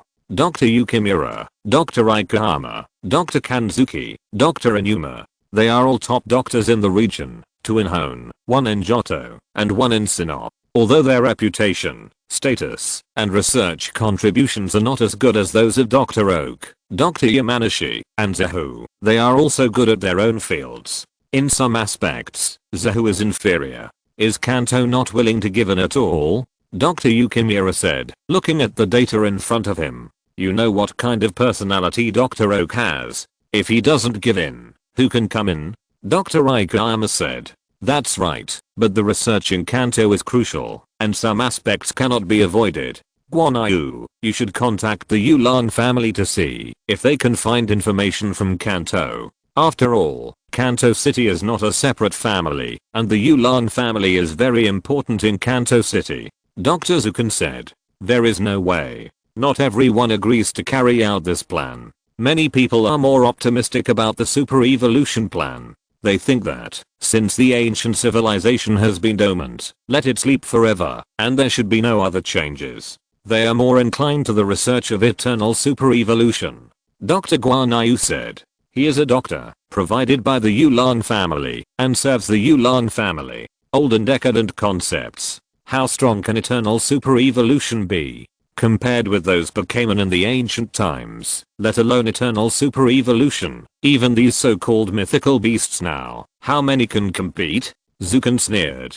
Let's not talk about these. How about our research in Unova? If we can directly revive a super ancient Pokémon, then the shock it brings is estimated that many people will join our research. Dr. Zukan said. It's almost done. We have to thank Do for their research on eternal super evolution. They want to make Charizard permanently fixed in the Fire Dragon attribute. They went to Unova to find the remains of Relahim. That's why we got rich. Dr. Guanayu said. But there are problems with the research of the Diamond Soul and the White Jade Soul. Dago and Sharona are now in a new stage of research. Dago's Metagross is about to complete the eternal super evolution. It's not that easy for us to use it. Dr. Kainzen said. In addition to being a doctor who studies the power of ancient Pokémon, he is also a member of Sharona's Eternal Super Evolution Research, responsible for stealing information for ancient Pokémon research. Metagross can already eternally super evolve. How did they do it? In order for Metagross to complete super evolution, it must have the dual power of Steel and Psychic at the same time. Moreover, Metagross has high innate genes, so it is much more difficult to eternally super evolve than ordinary Pokémon eternally super evolve. Dr. Zukin said in surprise. Because he has a good relationship with Zahu, he has obtained the superpowers of Mewtwo, Lugia, Latios, and Latios from Zahu, and improved the essence of superpowers. Then he drew the power of Steel from the Diamond Soul, so his research is faster than that of Sharona. Now Sharona can't find the power of the ground. Dr. Kyanson said. Zahu, it's really good to be with him. It's a pity that he refused to join our research. Otherwise, our research would be smoother. Dr. Zukin said. He and anew have the same idea. The power of super ancient Pokémon can easily lead to changes in the world pattern and threaten human safety. Therefore, we are very cautious in handling research. It's too late to ban it. How could he study with us? Dr. Guanyu said. It's selfishness that makes him want to monopolize the power of super ancient Pokémon. Greedy and selfish. Dr. Kyanson said. No, you are not familiar with him. If you really meet him, you will know that he is not such a person. Dr. Zukin shook his head and said. Is he still a noble person? Dr. Kyanson said disdainfully. No, he is definitely not a man of high moral character. He will take revenge if he has a grudge. After attacking Zahu's brother, the leader of the Flash team, Fradley, died in an unclear manner. Who would believe that he had nothing to do with it? He just did it cleanly and was not caught. Dr. Zukin shook his head and said, but he is not an ambitious person. To be precise, he is a hedonist. If he is too ambitious, he will not be able to enjoy himself, so he does not have such great ambitions. Okay, it's meaningless to talk about someone who has little to do with our plan. Let's talk about the Diamond Jade Soul. The Diamond Jade Soul and the White Jade Soul are both the targets of the Galaxy team. Should we cooperate with the Galaxy team? Dr. Yashin said. No, the Galaxy team's Chiri is a madman who wants to destroy the world and reconstruct a perfect ideal world. There is no benefit in cooperating with him. He will never give us the Diamond Jade Soul and the White Jade Soul for research. Dr. Zukin said. Okay, we will find a way ourselves, but in this case, the Galaxy team will also make us a target that we need to focus on. Dr. Yashin said. Zahu lurked nearby and listened to the conversation word for word, memorized it in his heart, and then left with Jenga without doing anything. After leaving the factory completely, Zahu looked back at the factory with a complicated look. When he came in to see the research situation, he was prepared in his heart, knowing that he would inevitably encounter some shady things. At first, he thought it would be a group of people who were crazy about Pokémon, just like when Team Rocket was developing Plan R, but he didn't expect that these guys were bolder than he thought and actually wanted to revive those super ancient Pokémon. Are these people really bold or ignorant and fearless? If you're listening to this novel on a channel other than Fanfic World, it means they downloaded and uploaded it without effort. We cordially invite you to visit our channel, Mundo Fanfic Novelos. There you'll find the original version of this story and you can explore many other novels of various genres. We're waiting for you to immerse yourself in a world of incredible novels. Chapter 520, Phoenix King's Journey. What? This group of people are now targeting the super ancient Pokémon, and they are trying to revive one or two? In the morning, after Zahu came back, he talked to Professor Oak and told him what happened yesterday. As soon as he finished speaking, he heard Professor Oak's angry voice, and it involves many regions, including black and white forces. Zahu said. Okay, Zukin, Yashin, Guanyu, Kyanson, I know, the people behind them are those few people. Professor Oak suppressed his anger. So, everything is left to you, teacher, and the responsibility of maintaining world peace is also left to you. Zahu said. Go away. Leave this matter to me. You continue to travel, but be ready to be on call at any time. Professor Oak said. Ah, teacher, aren't you still strong and can solve it by yourself? Do you still want me to get involved? Zahu said. You are the most capable among my students. If I don't use you, who should I use? And who asked you to call me? I originally wanted to study the situation of Rotom in the Pokédex carefully, but you gave me this. Professor Oak said. Teacher, speak with conscience. What do you mean I figured it out? I'm the discoverer. The league should give me a reward. Zahu said. Nonsense. They are studying super ancient Pokémon. If they can't control them well, the consequences will be huge. But the problem is that they don't violate the league's laws. According to what you said, they are now planning to revive super ancient Pokémon. They didn't abuse Pokémon, which is not illegal. On the contrary, you used Pokémon to sneak in, which actually constitutes a violation of the law. Professor Oak said. Teacher, don't talk nonsense. I've done more than one illegal thing. Besides, whether they own the abandoned factory is also a problem. Maybe they don't even have the property rights. Zahu said. Okay, things involving these super ancient Pokémon and those individuals involve conflicts of interest. There will be struggles when the time comes. Professor Oak said that he was not the champion of the Super King back then. On the one hand, he really felt that Pokémon duels were boring and research was more interesting. On the other hand, he was too lazy to get involved in those things, but he couldn't avoid it in the end. Teacher, just watch over them. These guys need to learn a lesson. You can let them go a little. When things get serious, I will be responsible for suppressing them by force. I'm basically not afraid of anyone, except Arceus and Hooper. Zahu said. Hooper? What Pokémon? Professor Oak asked curiously. There is a special Pokémon in Kalos.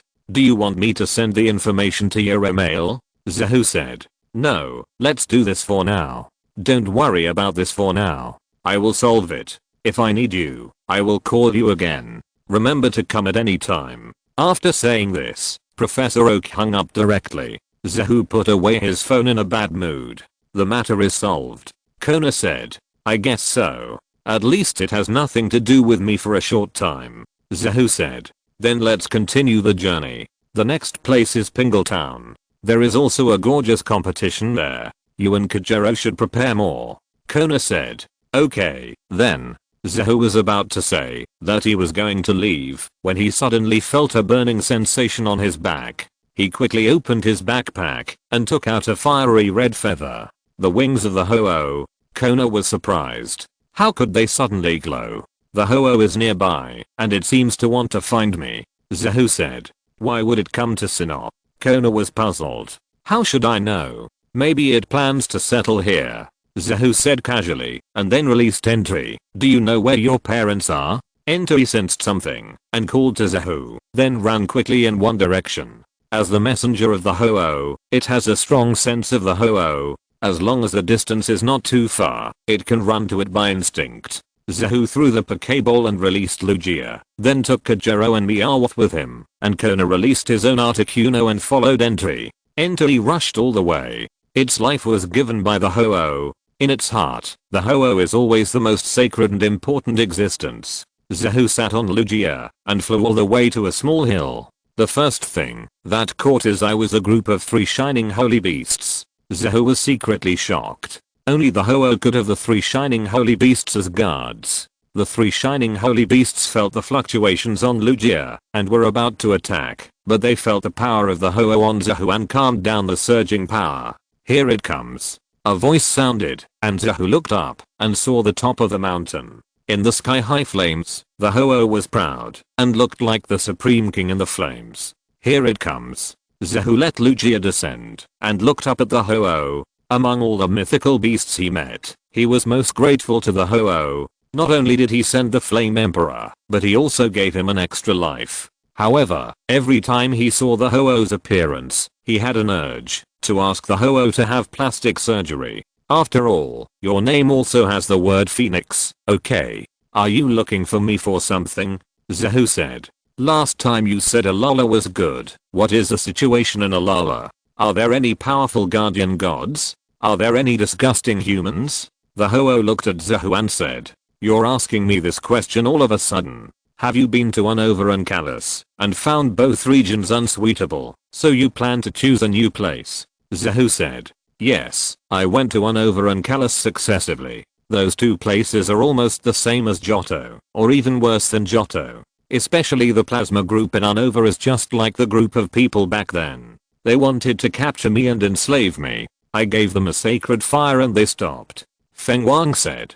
Plasma group. They're also targeting you. They're courting death. Zahu said. What about the Kalos region? Team Flare has been crippled by me. There shouldn't be any idiots who want to capture you. Yes, and more than that. Feng Wang. More than that? Did you suffer a loss in a fight with some Pokémon there? There are not many Pokémon that can make you suffer a loss. There are only 4 Pokémon in Kalos that may have this strength. Zygarde has always been in a semi-disabled state. Hooper is now sealed. Only Xerneas and Yveltal can do it. Xerneas has a gentle personality and should not fight. Did you fight with Yveltal? Suffered a loss? I will go back with you and get back at you. Zahu said proudly. Now he is very confident to say this. Now is not the same as before. Lugia, Dragonite, Leafking, and Gyarados will definitely have no problem fighting against one Yveltal. How can Yveltal be my opponent? His destructive power is vulnerable to my life fire. Ho-Oh said proudly. So. Zahu looked at Ho-Oh. You obviously looked like you had gone to grab territory from someone and ended up losing. They are 2 shameless and dirty people. 2 against me 1. Ho-Oh said proudly. 2 against 1. Zahu looked at the King of Phoenix with suspicion. Although he was very confident in the King of Phoenix's strength, and the King of Phoenix's life force was even more terrifying, and he could even come back to life, the 2 in Kalos were not weak either, and as a divine beast, he had the dignity of a divine beast. If you want to talk about a round robin battle, I believe it. 2 against 1. Are you kidding me? Yes, I was fine. When I arrived in the Kalos area, I felt that the situation there was not bad, and I planned to focus on observing the area. As a result, when I flew to a forest, I saw a grey and white area, and it felt like there was no life. I gave it life, and then, said the King of Phoenix. Then you fought with the Yveltal? Zahu added. It attacked me first, and its destructive power was so obvious, it was not good either. Said the King of Phoenix. Zahu's mouth twitched slightly. You can't think that someone shouldn't exist just because their attributes conflict with yours. This is the law of nature. There are good and bad. What about Xerneas?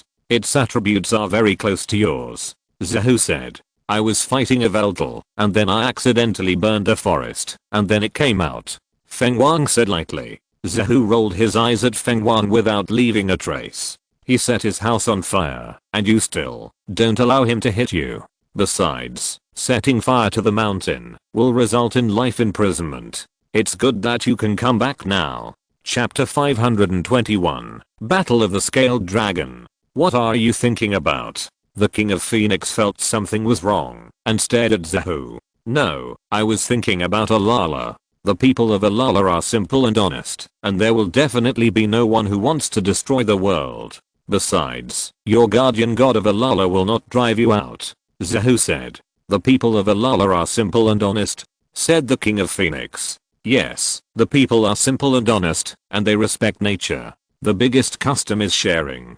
happiness, sharing food. Kona has the most experience in this regard. Zahu said that the people of Alala are really good. If nothing else, there is no large underground organization. Although there is an underground organization of the Skull Team, this Skull Team is completely different from the underground organizations of the Rocket Team. To put it bluntly, it is just a group of unemployed vagrants without jobs. Except for the Captain Guzma, who can be regarded as a master, there is really no master, no money, and it is completely a non-mainstream group. The members of the Skull Team don't even have a salary. They rely on love to generate electricity, and it is said that even the team uniforms have to be bought by themselves. Unlike the Rocket Team and the Aqua Fleet, which are well organized, they have all kinds of talents and excellent salary and benefits. When Zahu was in the Aqua Fleet, he was attracted by the high salary of the Aqua Fleet and wanted to defect. Kona nodded and introduced her experience of living in the Alala region. She lived in the Alala region for half a year and really felt that life in Alala was very good and relaxing. So it's not bad. What about the guardian gods? Ho-Oh asked the key question. First, see if you can beat them or not, which is very important. The top guardian gods in the Alola region are divided into the sun and the moon. Don't worry, you can beat them, even if they are two together.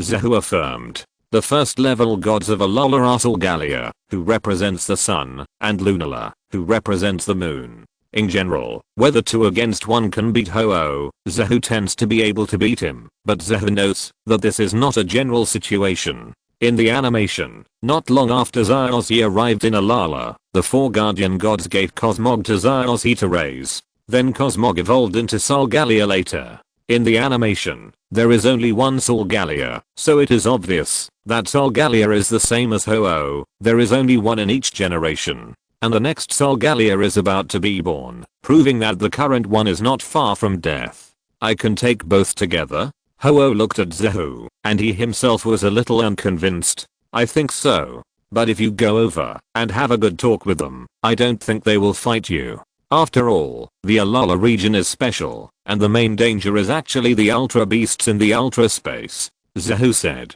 Ultimate Beasts? Are there such creatures there? Ho-Oh was surprised. Yes, there are. Zehu said. Then when I have time, I will fly over to take a look. There was a hint of curiosity in Ho-Oh's eyes. He didn't know what would happen if he saw something very special in his memory. That's the best. Zehu smiled. Also, what Pokémon is in the Pokéball on your waist? There is a strong breath of life in it. Ho-Oh suddenly looked at a Pokéball on Zehu's waist and said, breath of life. Is it this? Zehu took out the Pokéball containing the scaled dragon. That's right. Although there's a Pokéball between us, the life breath inside is very pure. What Pokémon has it? Said the King of Phoenix. My Pokémon was lucky and got some treasures. Zehu threw a Pokéball and said, Armored Dragon, come out and meet your new friend.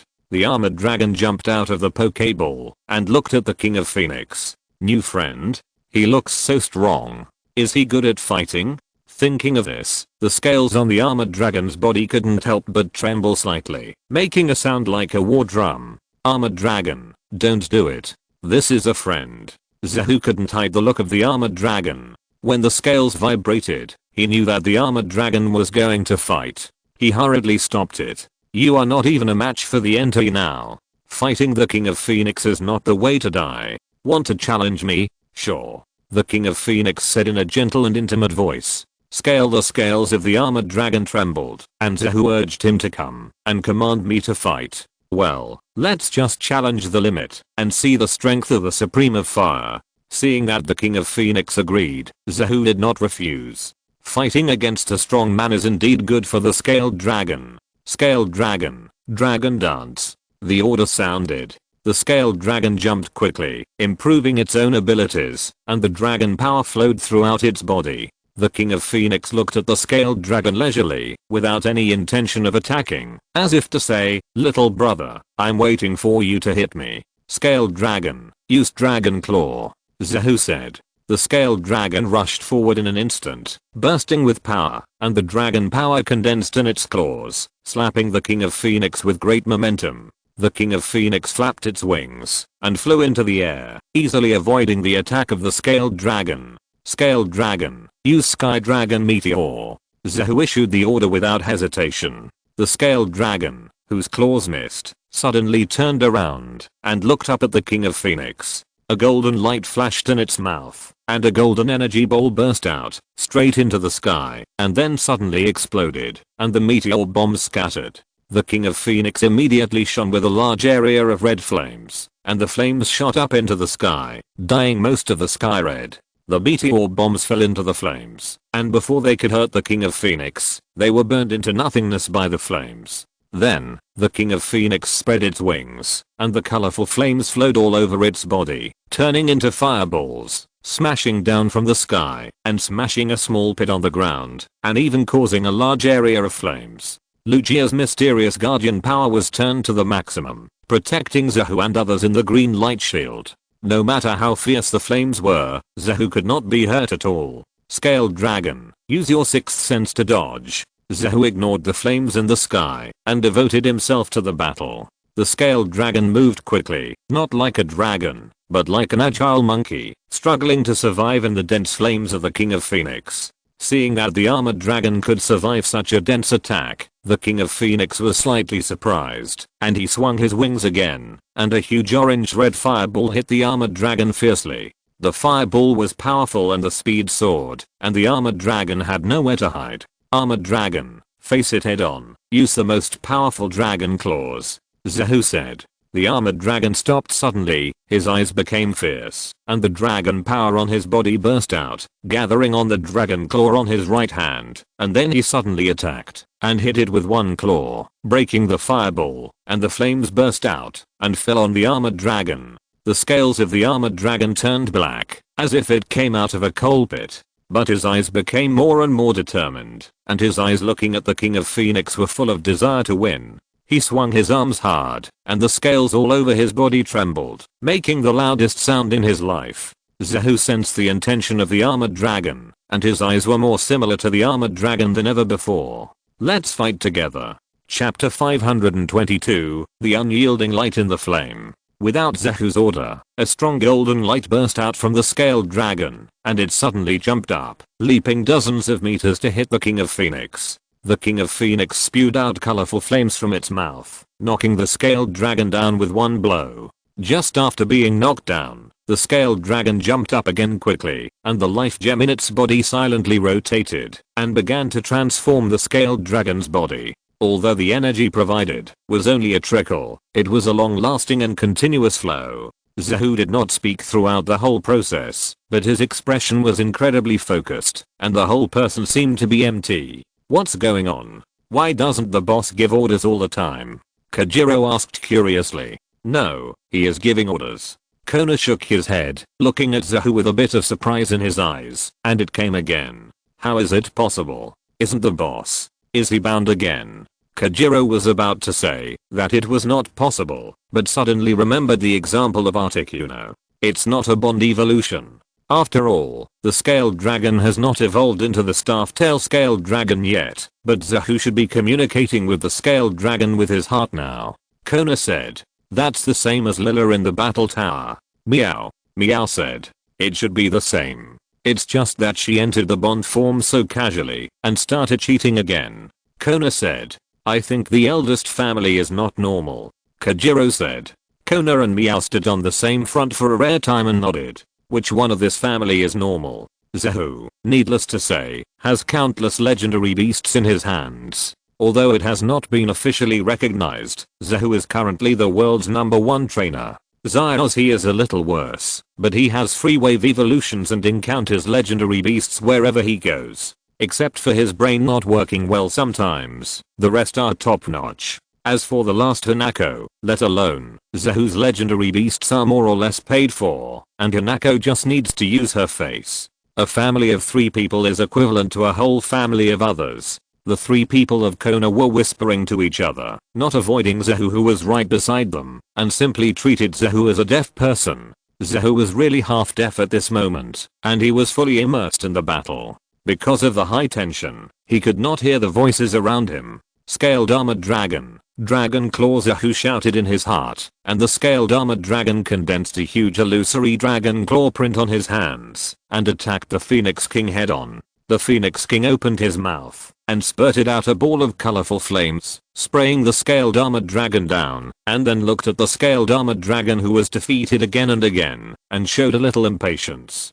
This little guy seemed to be very durable, so he should be more serious. The Phoenix King's eyes turned fierce, his wings spread, and an arc-shaped rainbow hung in the sky behind him. Then his whole body burned with flames that seemed to have life, shaking all over his body, shining in the world, high above, like a red sun. Then the colorful flames descended domineeringly, burning everything like the destruction of heaven and earth. A vast sea of fire rose in an instant, covering the scaled dragon. Scale the flames burned, and the scaled dragon screamed in pain. Even the scales that had been trembling on its body were burned off in pieces by the flames. The body was burned black, and there were even bursts of meaty aroma. Dragons are resistant to fire, but not the sacred fire of the Phoenix King, not to mention the huge gap in strength between the two. The Phoenix King soared in the sky, just wanting to play with the scaled dragon, waiting for the scaled dragon to give up and then retract the flames. But it could not feel the scaled dragon's intention to give up at all, but always felt the scaled dragon's high fighting spirit. It refused to admit defeat. If the opponent refused to admit defeat, the Phoenix King, the winner, would not take the initiative to retract the flames. You want to fight? Am I afraid? Although it is only a little Phoenix King who is a few hundred years old, the Phoenix King is now mature. In a one-on-one fight, except for Arceus, it is not afraid of any Pokémon. In the Sea of Fire, the armored dragon was suffering from the flames and felt pain all over, but it didn't want to admit defeat. It wanted to fight once. Zahu and the armored dragon were connected in spirit. Although they couldn't feel it completely synchronously, they could feel the pain on the armored dragon's body, but he didn't stop it. Because with the invasion of the flames, the life gem was also releasing terrifying power to make up for the armored dragon's body. Although the armored dragon looked miserable at the moment, it was actually in a very good situation. The key is that the armored dragon likes this feeling. It wants to take this opportunity to complete a breakthrough. The flames burned, and the temperature around it rose sharply. It was so high that even the three sacred beasts under the Phoenix King, except for the Flame Emperor, subconsciously hid away. The energy fluctuations on the armored dragon's body not only did not decline, but became even higher. The life gem, which had been basically dormant since entering the armored dragon's stomach, was completely awakened. It was spinning in the armored dragon's stomach, exuding a strong breath of life and dragon power, shaping the armored dragon's new body, and the energy fluctuations continued to increase. After reaching a peak, a dazzling white light appeared around the scaled armored dragon, and a fierce and sharp aura rose to the sky. In the white light, the scaled armored dragon's body quickly grew larger. When the light faded, the scaled armored dragon's body was more than doubled in size. No, it can no longer be called a scaled armored dragon, but should be called a staff-tail scaled armored dragon. Staff-tail. The staff-tail scaled armored dragon roared to the sky, and the scales that grew back on its body vibrated rapidly, emitting terrifying energy fluctuations, and actually isolated itself from the sacred fire of the Phoenix King. New trick, scale noise. The Phoenix King looked at the reborn staff-tail scaled armored dragon, and a trace of relief appeared in his eyes. Then his wings vibrated, and the flames became more powerful, breaking through the obstruction of the sound waves, and burning straight towards the staff-tail scaled armored dragon. The staff-tail scaled armored dragon could not resist, and was burned by the flames again, but this time the burning was not painful, but very comfortable, and all the injuries on the body were healed. After the fire was finished, the Phoenix King flapped his wings, retracted the flames from the staff-tail scaled dragon, and landed on the ground again. Thank you, Phoenix King. Zahu did not command the staff-tail scaled dragon to continue fighting, but walked towards the Phoenix King with a grateful face. It was obvious that the Phoenix King was actually trying to improve the staff-tail scaled dragon. The sacred fire was used as the forging fire, and the scaled dragon and the life gem were used as materials to make the scaled dragon reborn into the current staff-tail scaled dragon. Only the sacred fire, which contains life, can perfectly train the scaled dragon, which puts pressure on the scaled dragon without destroying it too hard. Making the new life force stronger is one of the responsibilities of me, the Phoenix King who controls life. Phoenix King said. It didn't mean to help the scaled dragon, but it was very interested in the scaled dragon, which was beyond the memory inheritance of the Phoenix King. In addition, its personality of liking to create masterpieces exploded, so it couldn't help it for a while. But the result was very good. It was rare for me to be happy, and the other party was very grateful to me. Chapter 523. Arceus is about to wake up. Unknown space. It was dark, without the sun or moon, and even without the sky and earth. Everything remained unchanged for thousands of years, as if even time had not passed. Absolute silence, as if nothingness and chaos. In this dead silence, in the center of the space, a pair of cold eyes suddenly opened, full of violence, hatred, and anger. Arceus, the creation Pokémon. With the stone tablets, he is invincible. After being deceived and betrayed by his trusted friends, and losing 5 stone tablets, Arceus slept here to recover his original power. Now he has almost recovered. and just now, it felt the power of the life gem. That power originally belonged to it. Is it the descendant of Damus? Thinking of being deceived and attacked, Arceus' heart was violent. It wanted to take back what was its own, and at the same time, let humans pay the price. Zahu, who was still on the mountain at this moment, naturally didn't know that in the special space, Arceus woke up early because of the leakage of the power of the life gem. He was still chatting with the Phoenix King at this moment. When they first met, Ho-Oh had the strength to crush Zahu's entire team on his own. When Zahu faced it, he couldn't help but feel a little insecure and look down on it. Now that he has a Pokémon that can compete with it, Zahu has calmed down. From the chat, he also found that, although Ho-Oh is hundreds of years old, which is many times older than Zahu, according to Ho-Oh's lifespan, he is just an adult and his mentality is completely immature. It is also easy to increase the favorability. When they parted, the two sides were already very good friends. The matter is resolved, but how to deal with this burned mountain? Kona said as he looked at the land burned by the sacred fire. Zahu looked around and found that the surroundings had indeed been burned beyond recognition. He was secretly shocked and thought, no wonder Xerneas wanted to hit you. You will be beaten if you don't. Let's run away, Zahu said.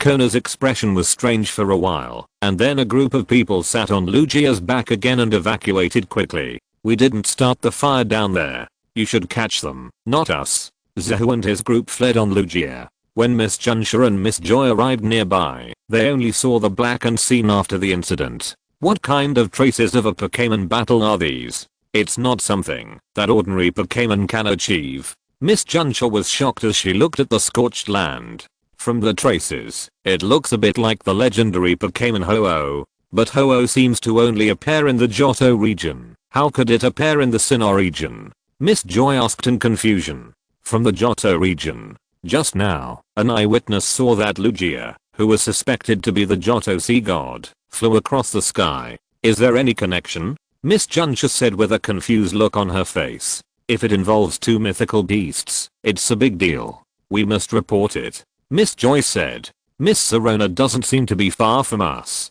Let's inform her of the information here. Miss Junsha said. Yes. Joy nodded in agreement. It would be best to inform the higher-ups about the matter. In a valley not far away, there were many guards patrolling and guarding, and the defense was so strict that it had already caught up with the defense of Sinnoh headquarters. In the open space deep in the valley, the sound of fierce fighting came one after another. A Metagross and a Garchomp were fighting fiercely. The two Pokémon, who had no flying attributes, were galloping in the sky at the same time, bursting out their own powerful moves, shaking the air, and making continuous explosions. Electric Cannon Gloss Dragon Wave to commands came from the mouths of their respective trainers, and Metagross and Garchomp burst out with all their strength at the same time, bursting out a strong energy impact. The two Pokémon retreated a few meters at the same time before barely stopping. Let's stop the experiment here, it's almost done. A gentle and magnetic voice sounded, and Metagross's trainer, the former champion of Hone, Dago, said in a noble outfit.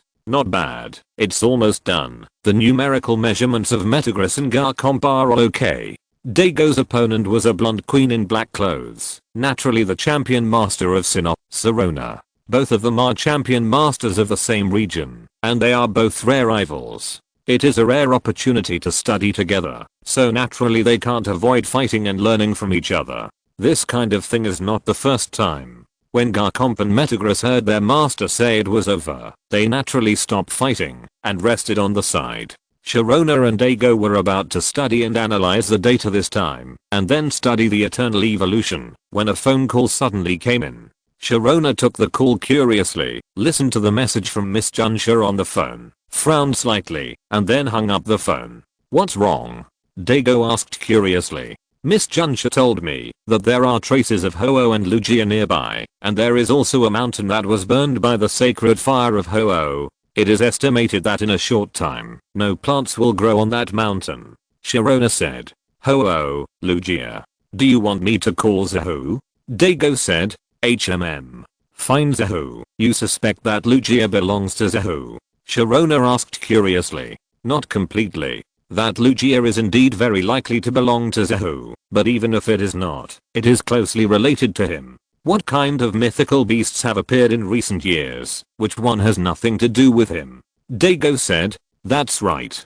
Sharona nodded. Dago immediately called Zahu and the call was quickly connected.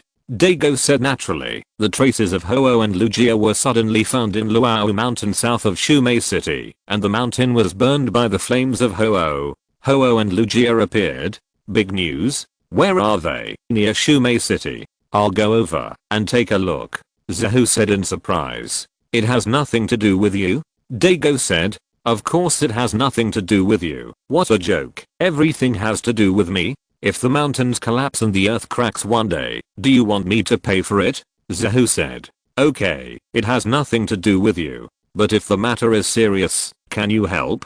Dago said. It depends on the situation and the conditions. Of course I won't help for free, Zahu said. Oh, forget it, that's it. Dago said casually, then hung up, and said to Sharona, it has something to do with him, and it shouldn't be a big deal. Why are you so sure? Sharona asked in surprise. Under normal circumstances, if I ask him for help when I'm in trouble, he will directly refuse, but just now he took the initiative to ask for conditions, which means he knows about it, and knows it's not a big deal, so he is very calm. It doesn't matter at all. Dago said, so don't worry about it. Sharona said, this is your business, you are the Sinnoh champion, I'm not, it has nothing to do with me. Dago spread his hands and left casually.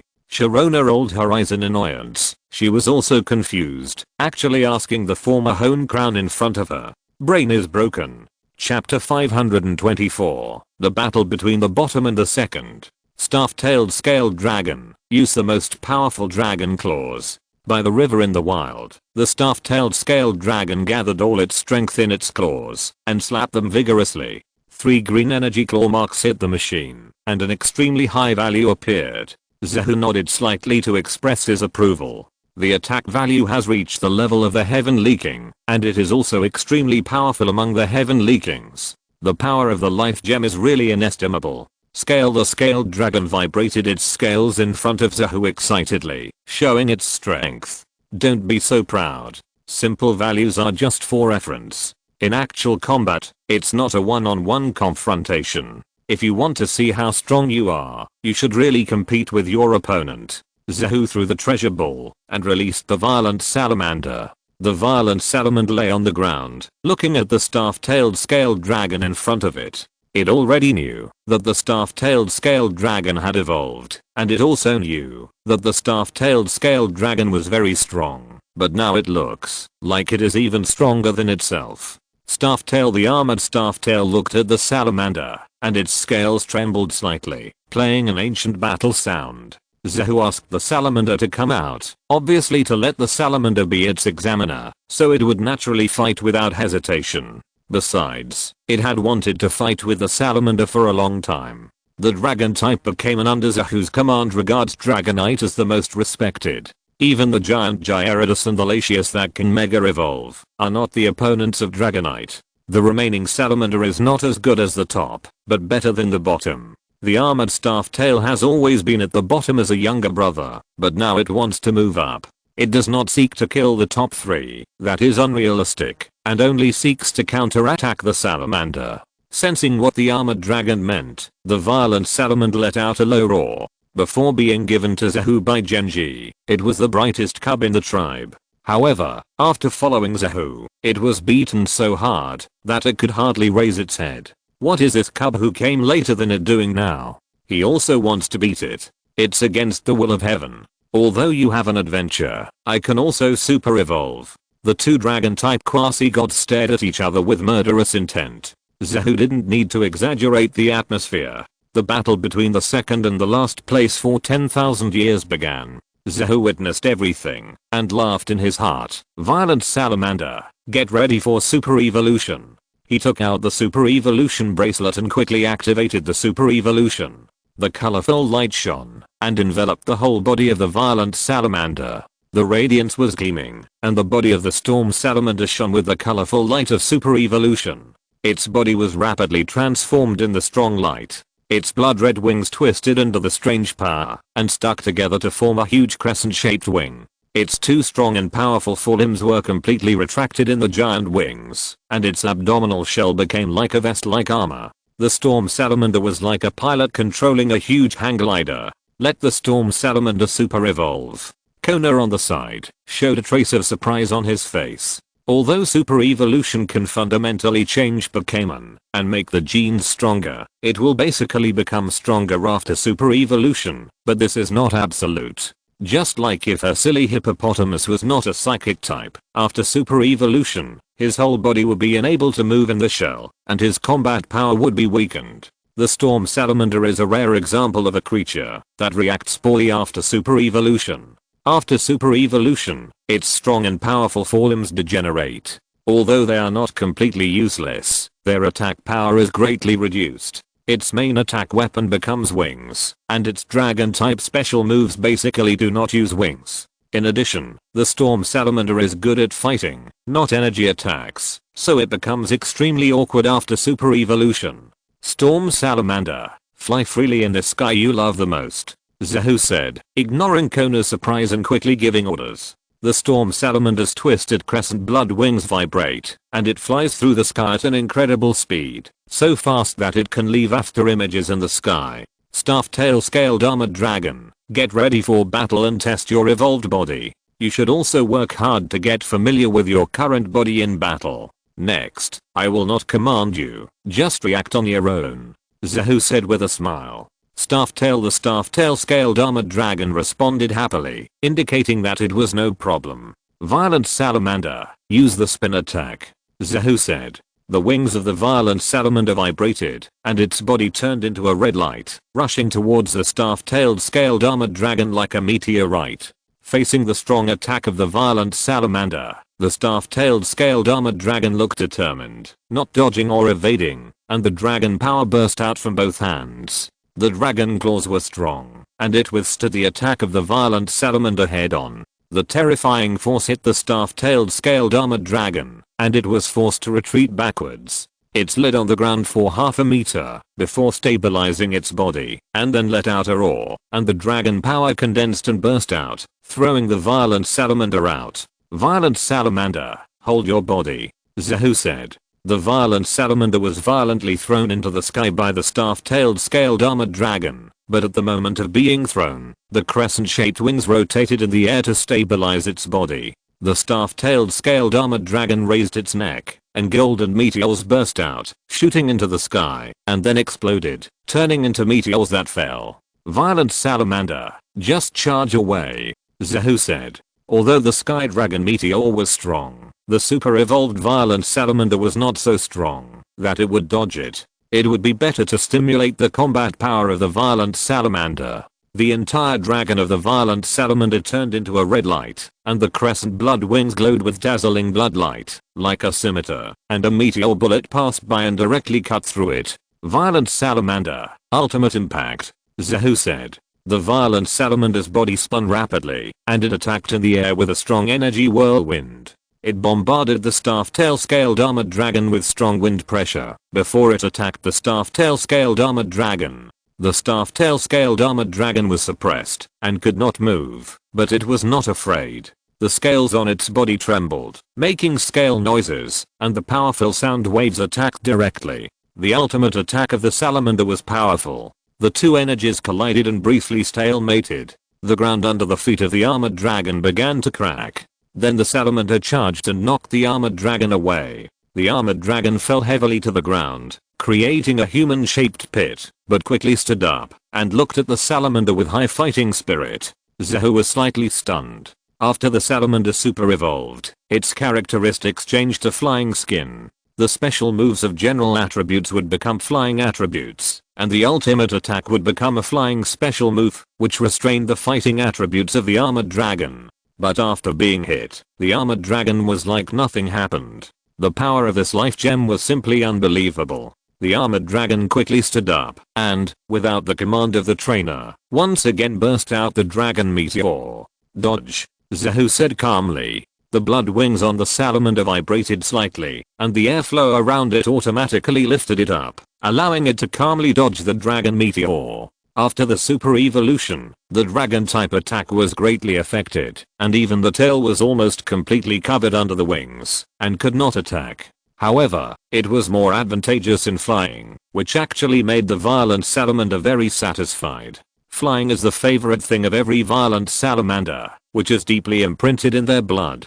They have been yearning for it since they were just baby dragons, and they are willing to fall off the cliff again and again for this. Therefore, this super evolution form is actually in line with the wishes of the violent salamander, which is completely biased towards flying. This can also be seen from the changed characteristics, flying skin, everything flying. This evolution form is very troublesome for dragon type masters like Genji, and they even have to change their previous fighting style to adapt, but for Zahu, it is not a problem at all, because someone is actually a flying master, commanding the violent salamander to fly freely in the sky calmly. Although the strength of the staff-tailed scaly dragon is slightly higher than that of the super evolved violent salamander, because it cannot fly, there is no way to seize the opportunity and attack the vital points. In real combat, flying is really a big advantage. On the contrary, Zahu seized a floor of the armored dragon and ordered, "Violent salamander, dragon wave." Although letting the violent salamander use the ultimate impact is more powerful and effective, this battle is mainly to test the situation of the armored dragon, so naturally all the tricks are tried. Among them, the flying system, which is restrained by the fighting system, has been tried. The next one is naturally the dragon system. The violent salamander swooped down, and the purple dragon phantom in its mouth burst out with energy, directly covering the armored dragon. The armored dragon was covered by the purple dragon phantom, but did not feel any discomfort. Instead, it seized the opportunity and fiercely stretched out its claws, hitting the violent salamander with a powerful dragon claw, injuring the violent salamander.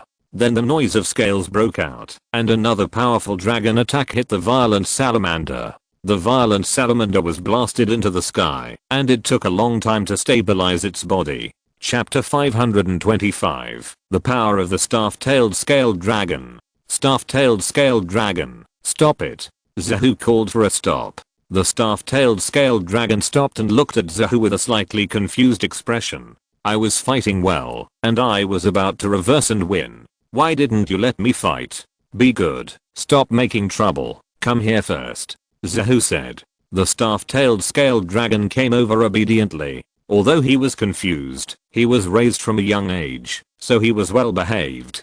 The power of the dragon didn't hurt you just now. Zahu looked at the staff-tailed scaled dragon and said, Staff-tail, yes, not only did it not hurt, but it was very comfortable. The staff-tailed scaled dragon said, is this completely immune? Zahu frowned slightly. The special effect of the stone slab was only limited to Arceus's hands. Now the staff-tailed scaled dragon could not use it, right? Paradox, you come out and use Sunflame. The staff-tailed scaled dragon is not allowed to move or defend. Zahu took out the Pokeball and released the Parasaurolophus. Parasaurolophus moved quickly. The mushroom on its head absorbed the sunlight and then burst out a strong energy beam that hit the scaled armored dragon. The scaled armored dragon had a calm expression and did not move and took the attack of the Sunflame head on. Under the light, the scaled armored dragon seemed to be unscathed, and after the Sunflame ended, it even yawned without giving face. Parasaurolophus was surprised and wanted to punch directly. Zahu calmed Parasaurolophus, thinking in his heart that as expected, the grass-type attack was also ineffective. He looked up and saw that the scaled armored dragon looked like it deserved a beating. He immediately pressed the Pokeball back. If he released a few more, the scaled armored dragon would be beaten with this attitude.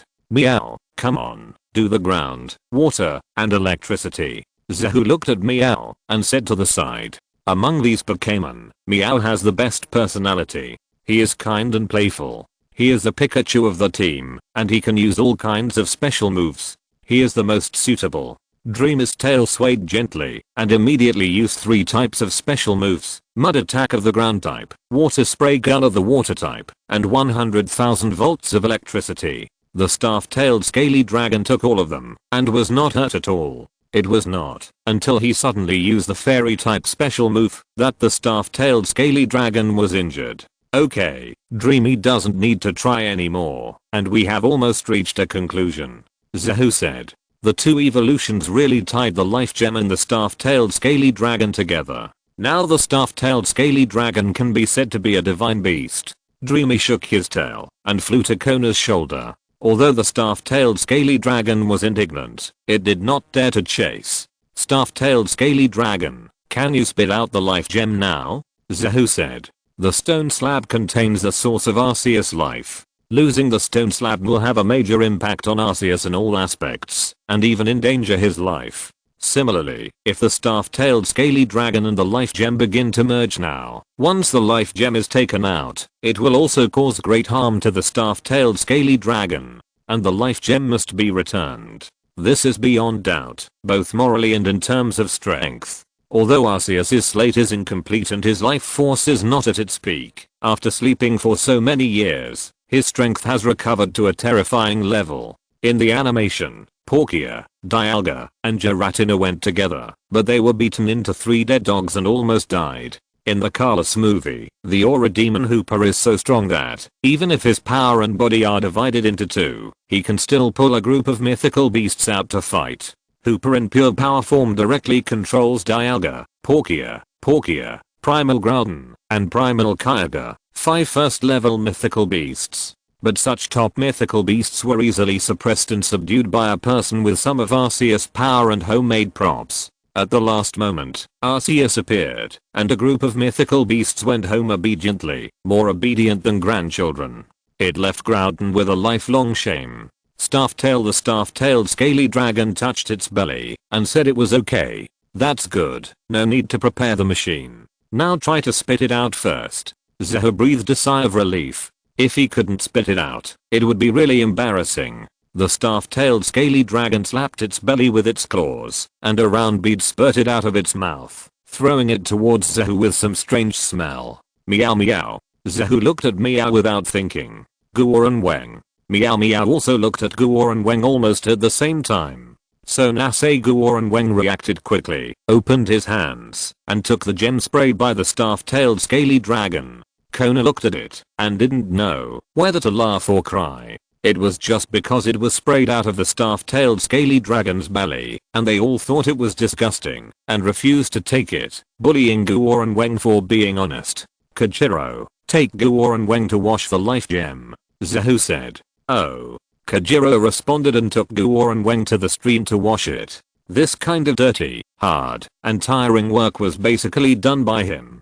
Staff-tailed scaled dragon, how do you feel now? Zahu said. Staff-tailed, a little uncomfortable, a little less powerful, but okay, said the staff-tailed scaled dragon. Not bad, that's good. Get used to this feeling of powerlessness in advance. You can't just rely on the power of the life gem, Zahu said. The staff-tailed scaled dragon nodded. Okay, next, continue the experiment. Remember not to hide. Zahu continued. The staff-tailed scaled dragon was stunned, looking at Zahu in astonishment. Without the gem, you still won't let me hide? Ready, Zahu said. The staff-tailed scaled dragon quickly reacted and prepared to take action. Huan, you come, control the power, use electric shock, mud, dragon breath, flying leaf knife, water gun, Zahu said. Meow Huan cooperated obediently, and used the special moves reported by Zahu one by one. The armored dragon took it all, and finally took damage this time, which was not much different from normal. However, when the dragon type special moves were used, the power was much reduced, and it was only about 1.5 times the damage, instead of the normal double damage, which made Zahu quite happy. The training test ends here, come and eat. Zahu said to the armored dragon and the group of Pokémon. The armored dragon poked the life gem in Kajiro's hand. Mine.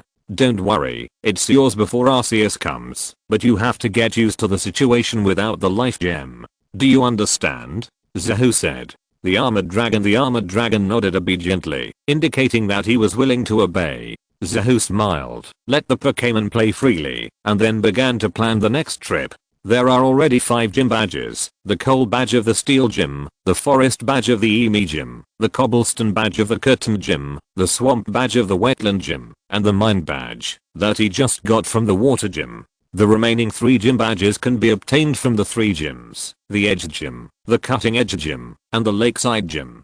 The Edge Gym is an agreement with Melissa. The Cutting Edge Gym is because the first part will evolve there, and the Lakeside Gym is because the gym trainer of the Lakeside Gym is the strongest gym trainer in Sinop. Since we are in Sinop, of course we have to fight with the strongest gym trainer. Then there are 4 ribbon badges, 2 of which are from the McCree Cup, and 2 of which are taken by the way when traveling. I will just need to get 1 more. Then, let's go to Log Town, where there is a gorgeous competition, and get another ribbon badge, and then go to Cutting Edge City. End of this chapter. Thank you very much for reaching the end. Don't forget to like. Looking for more exclusive content and immediate access? Subscribe to our Patreon. Remember, every like, subscription, or donation encourages us to continue. Thanks to everyone. See you in the next video.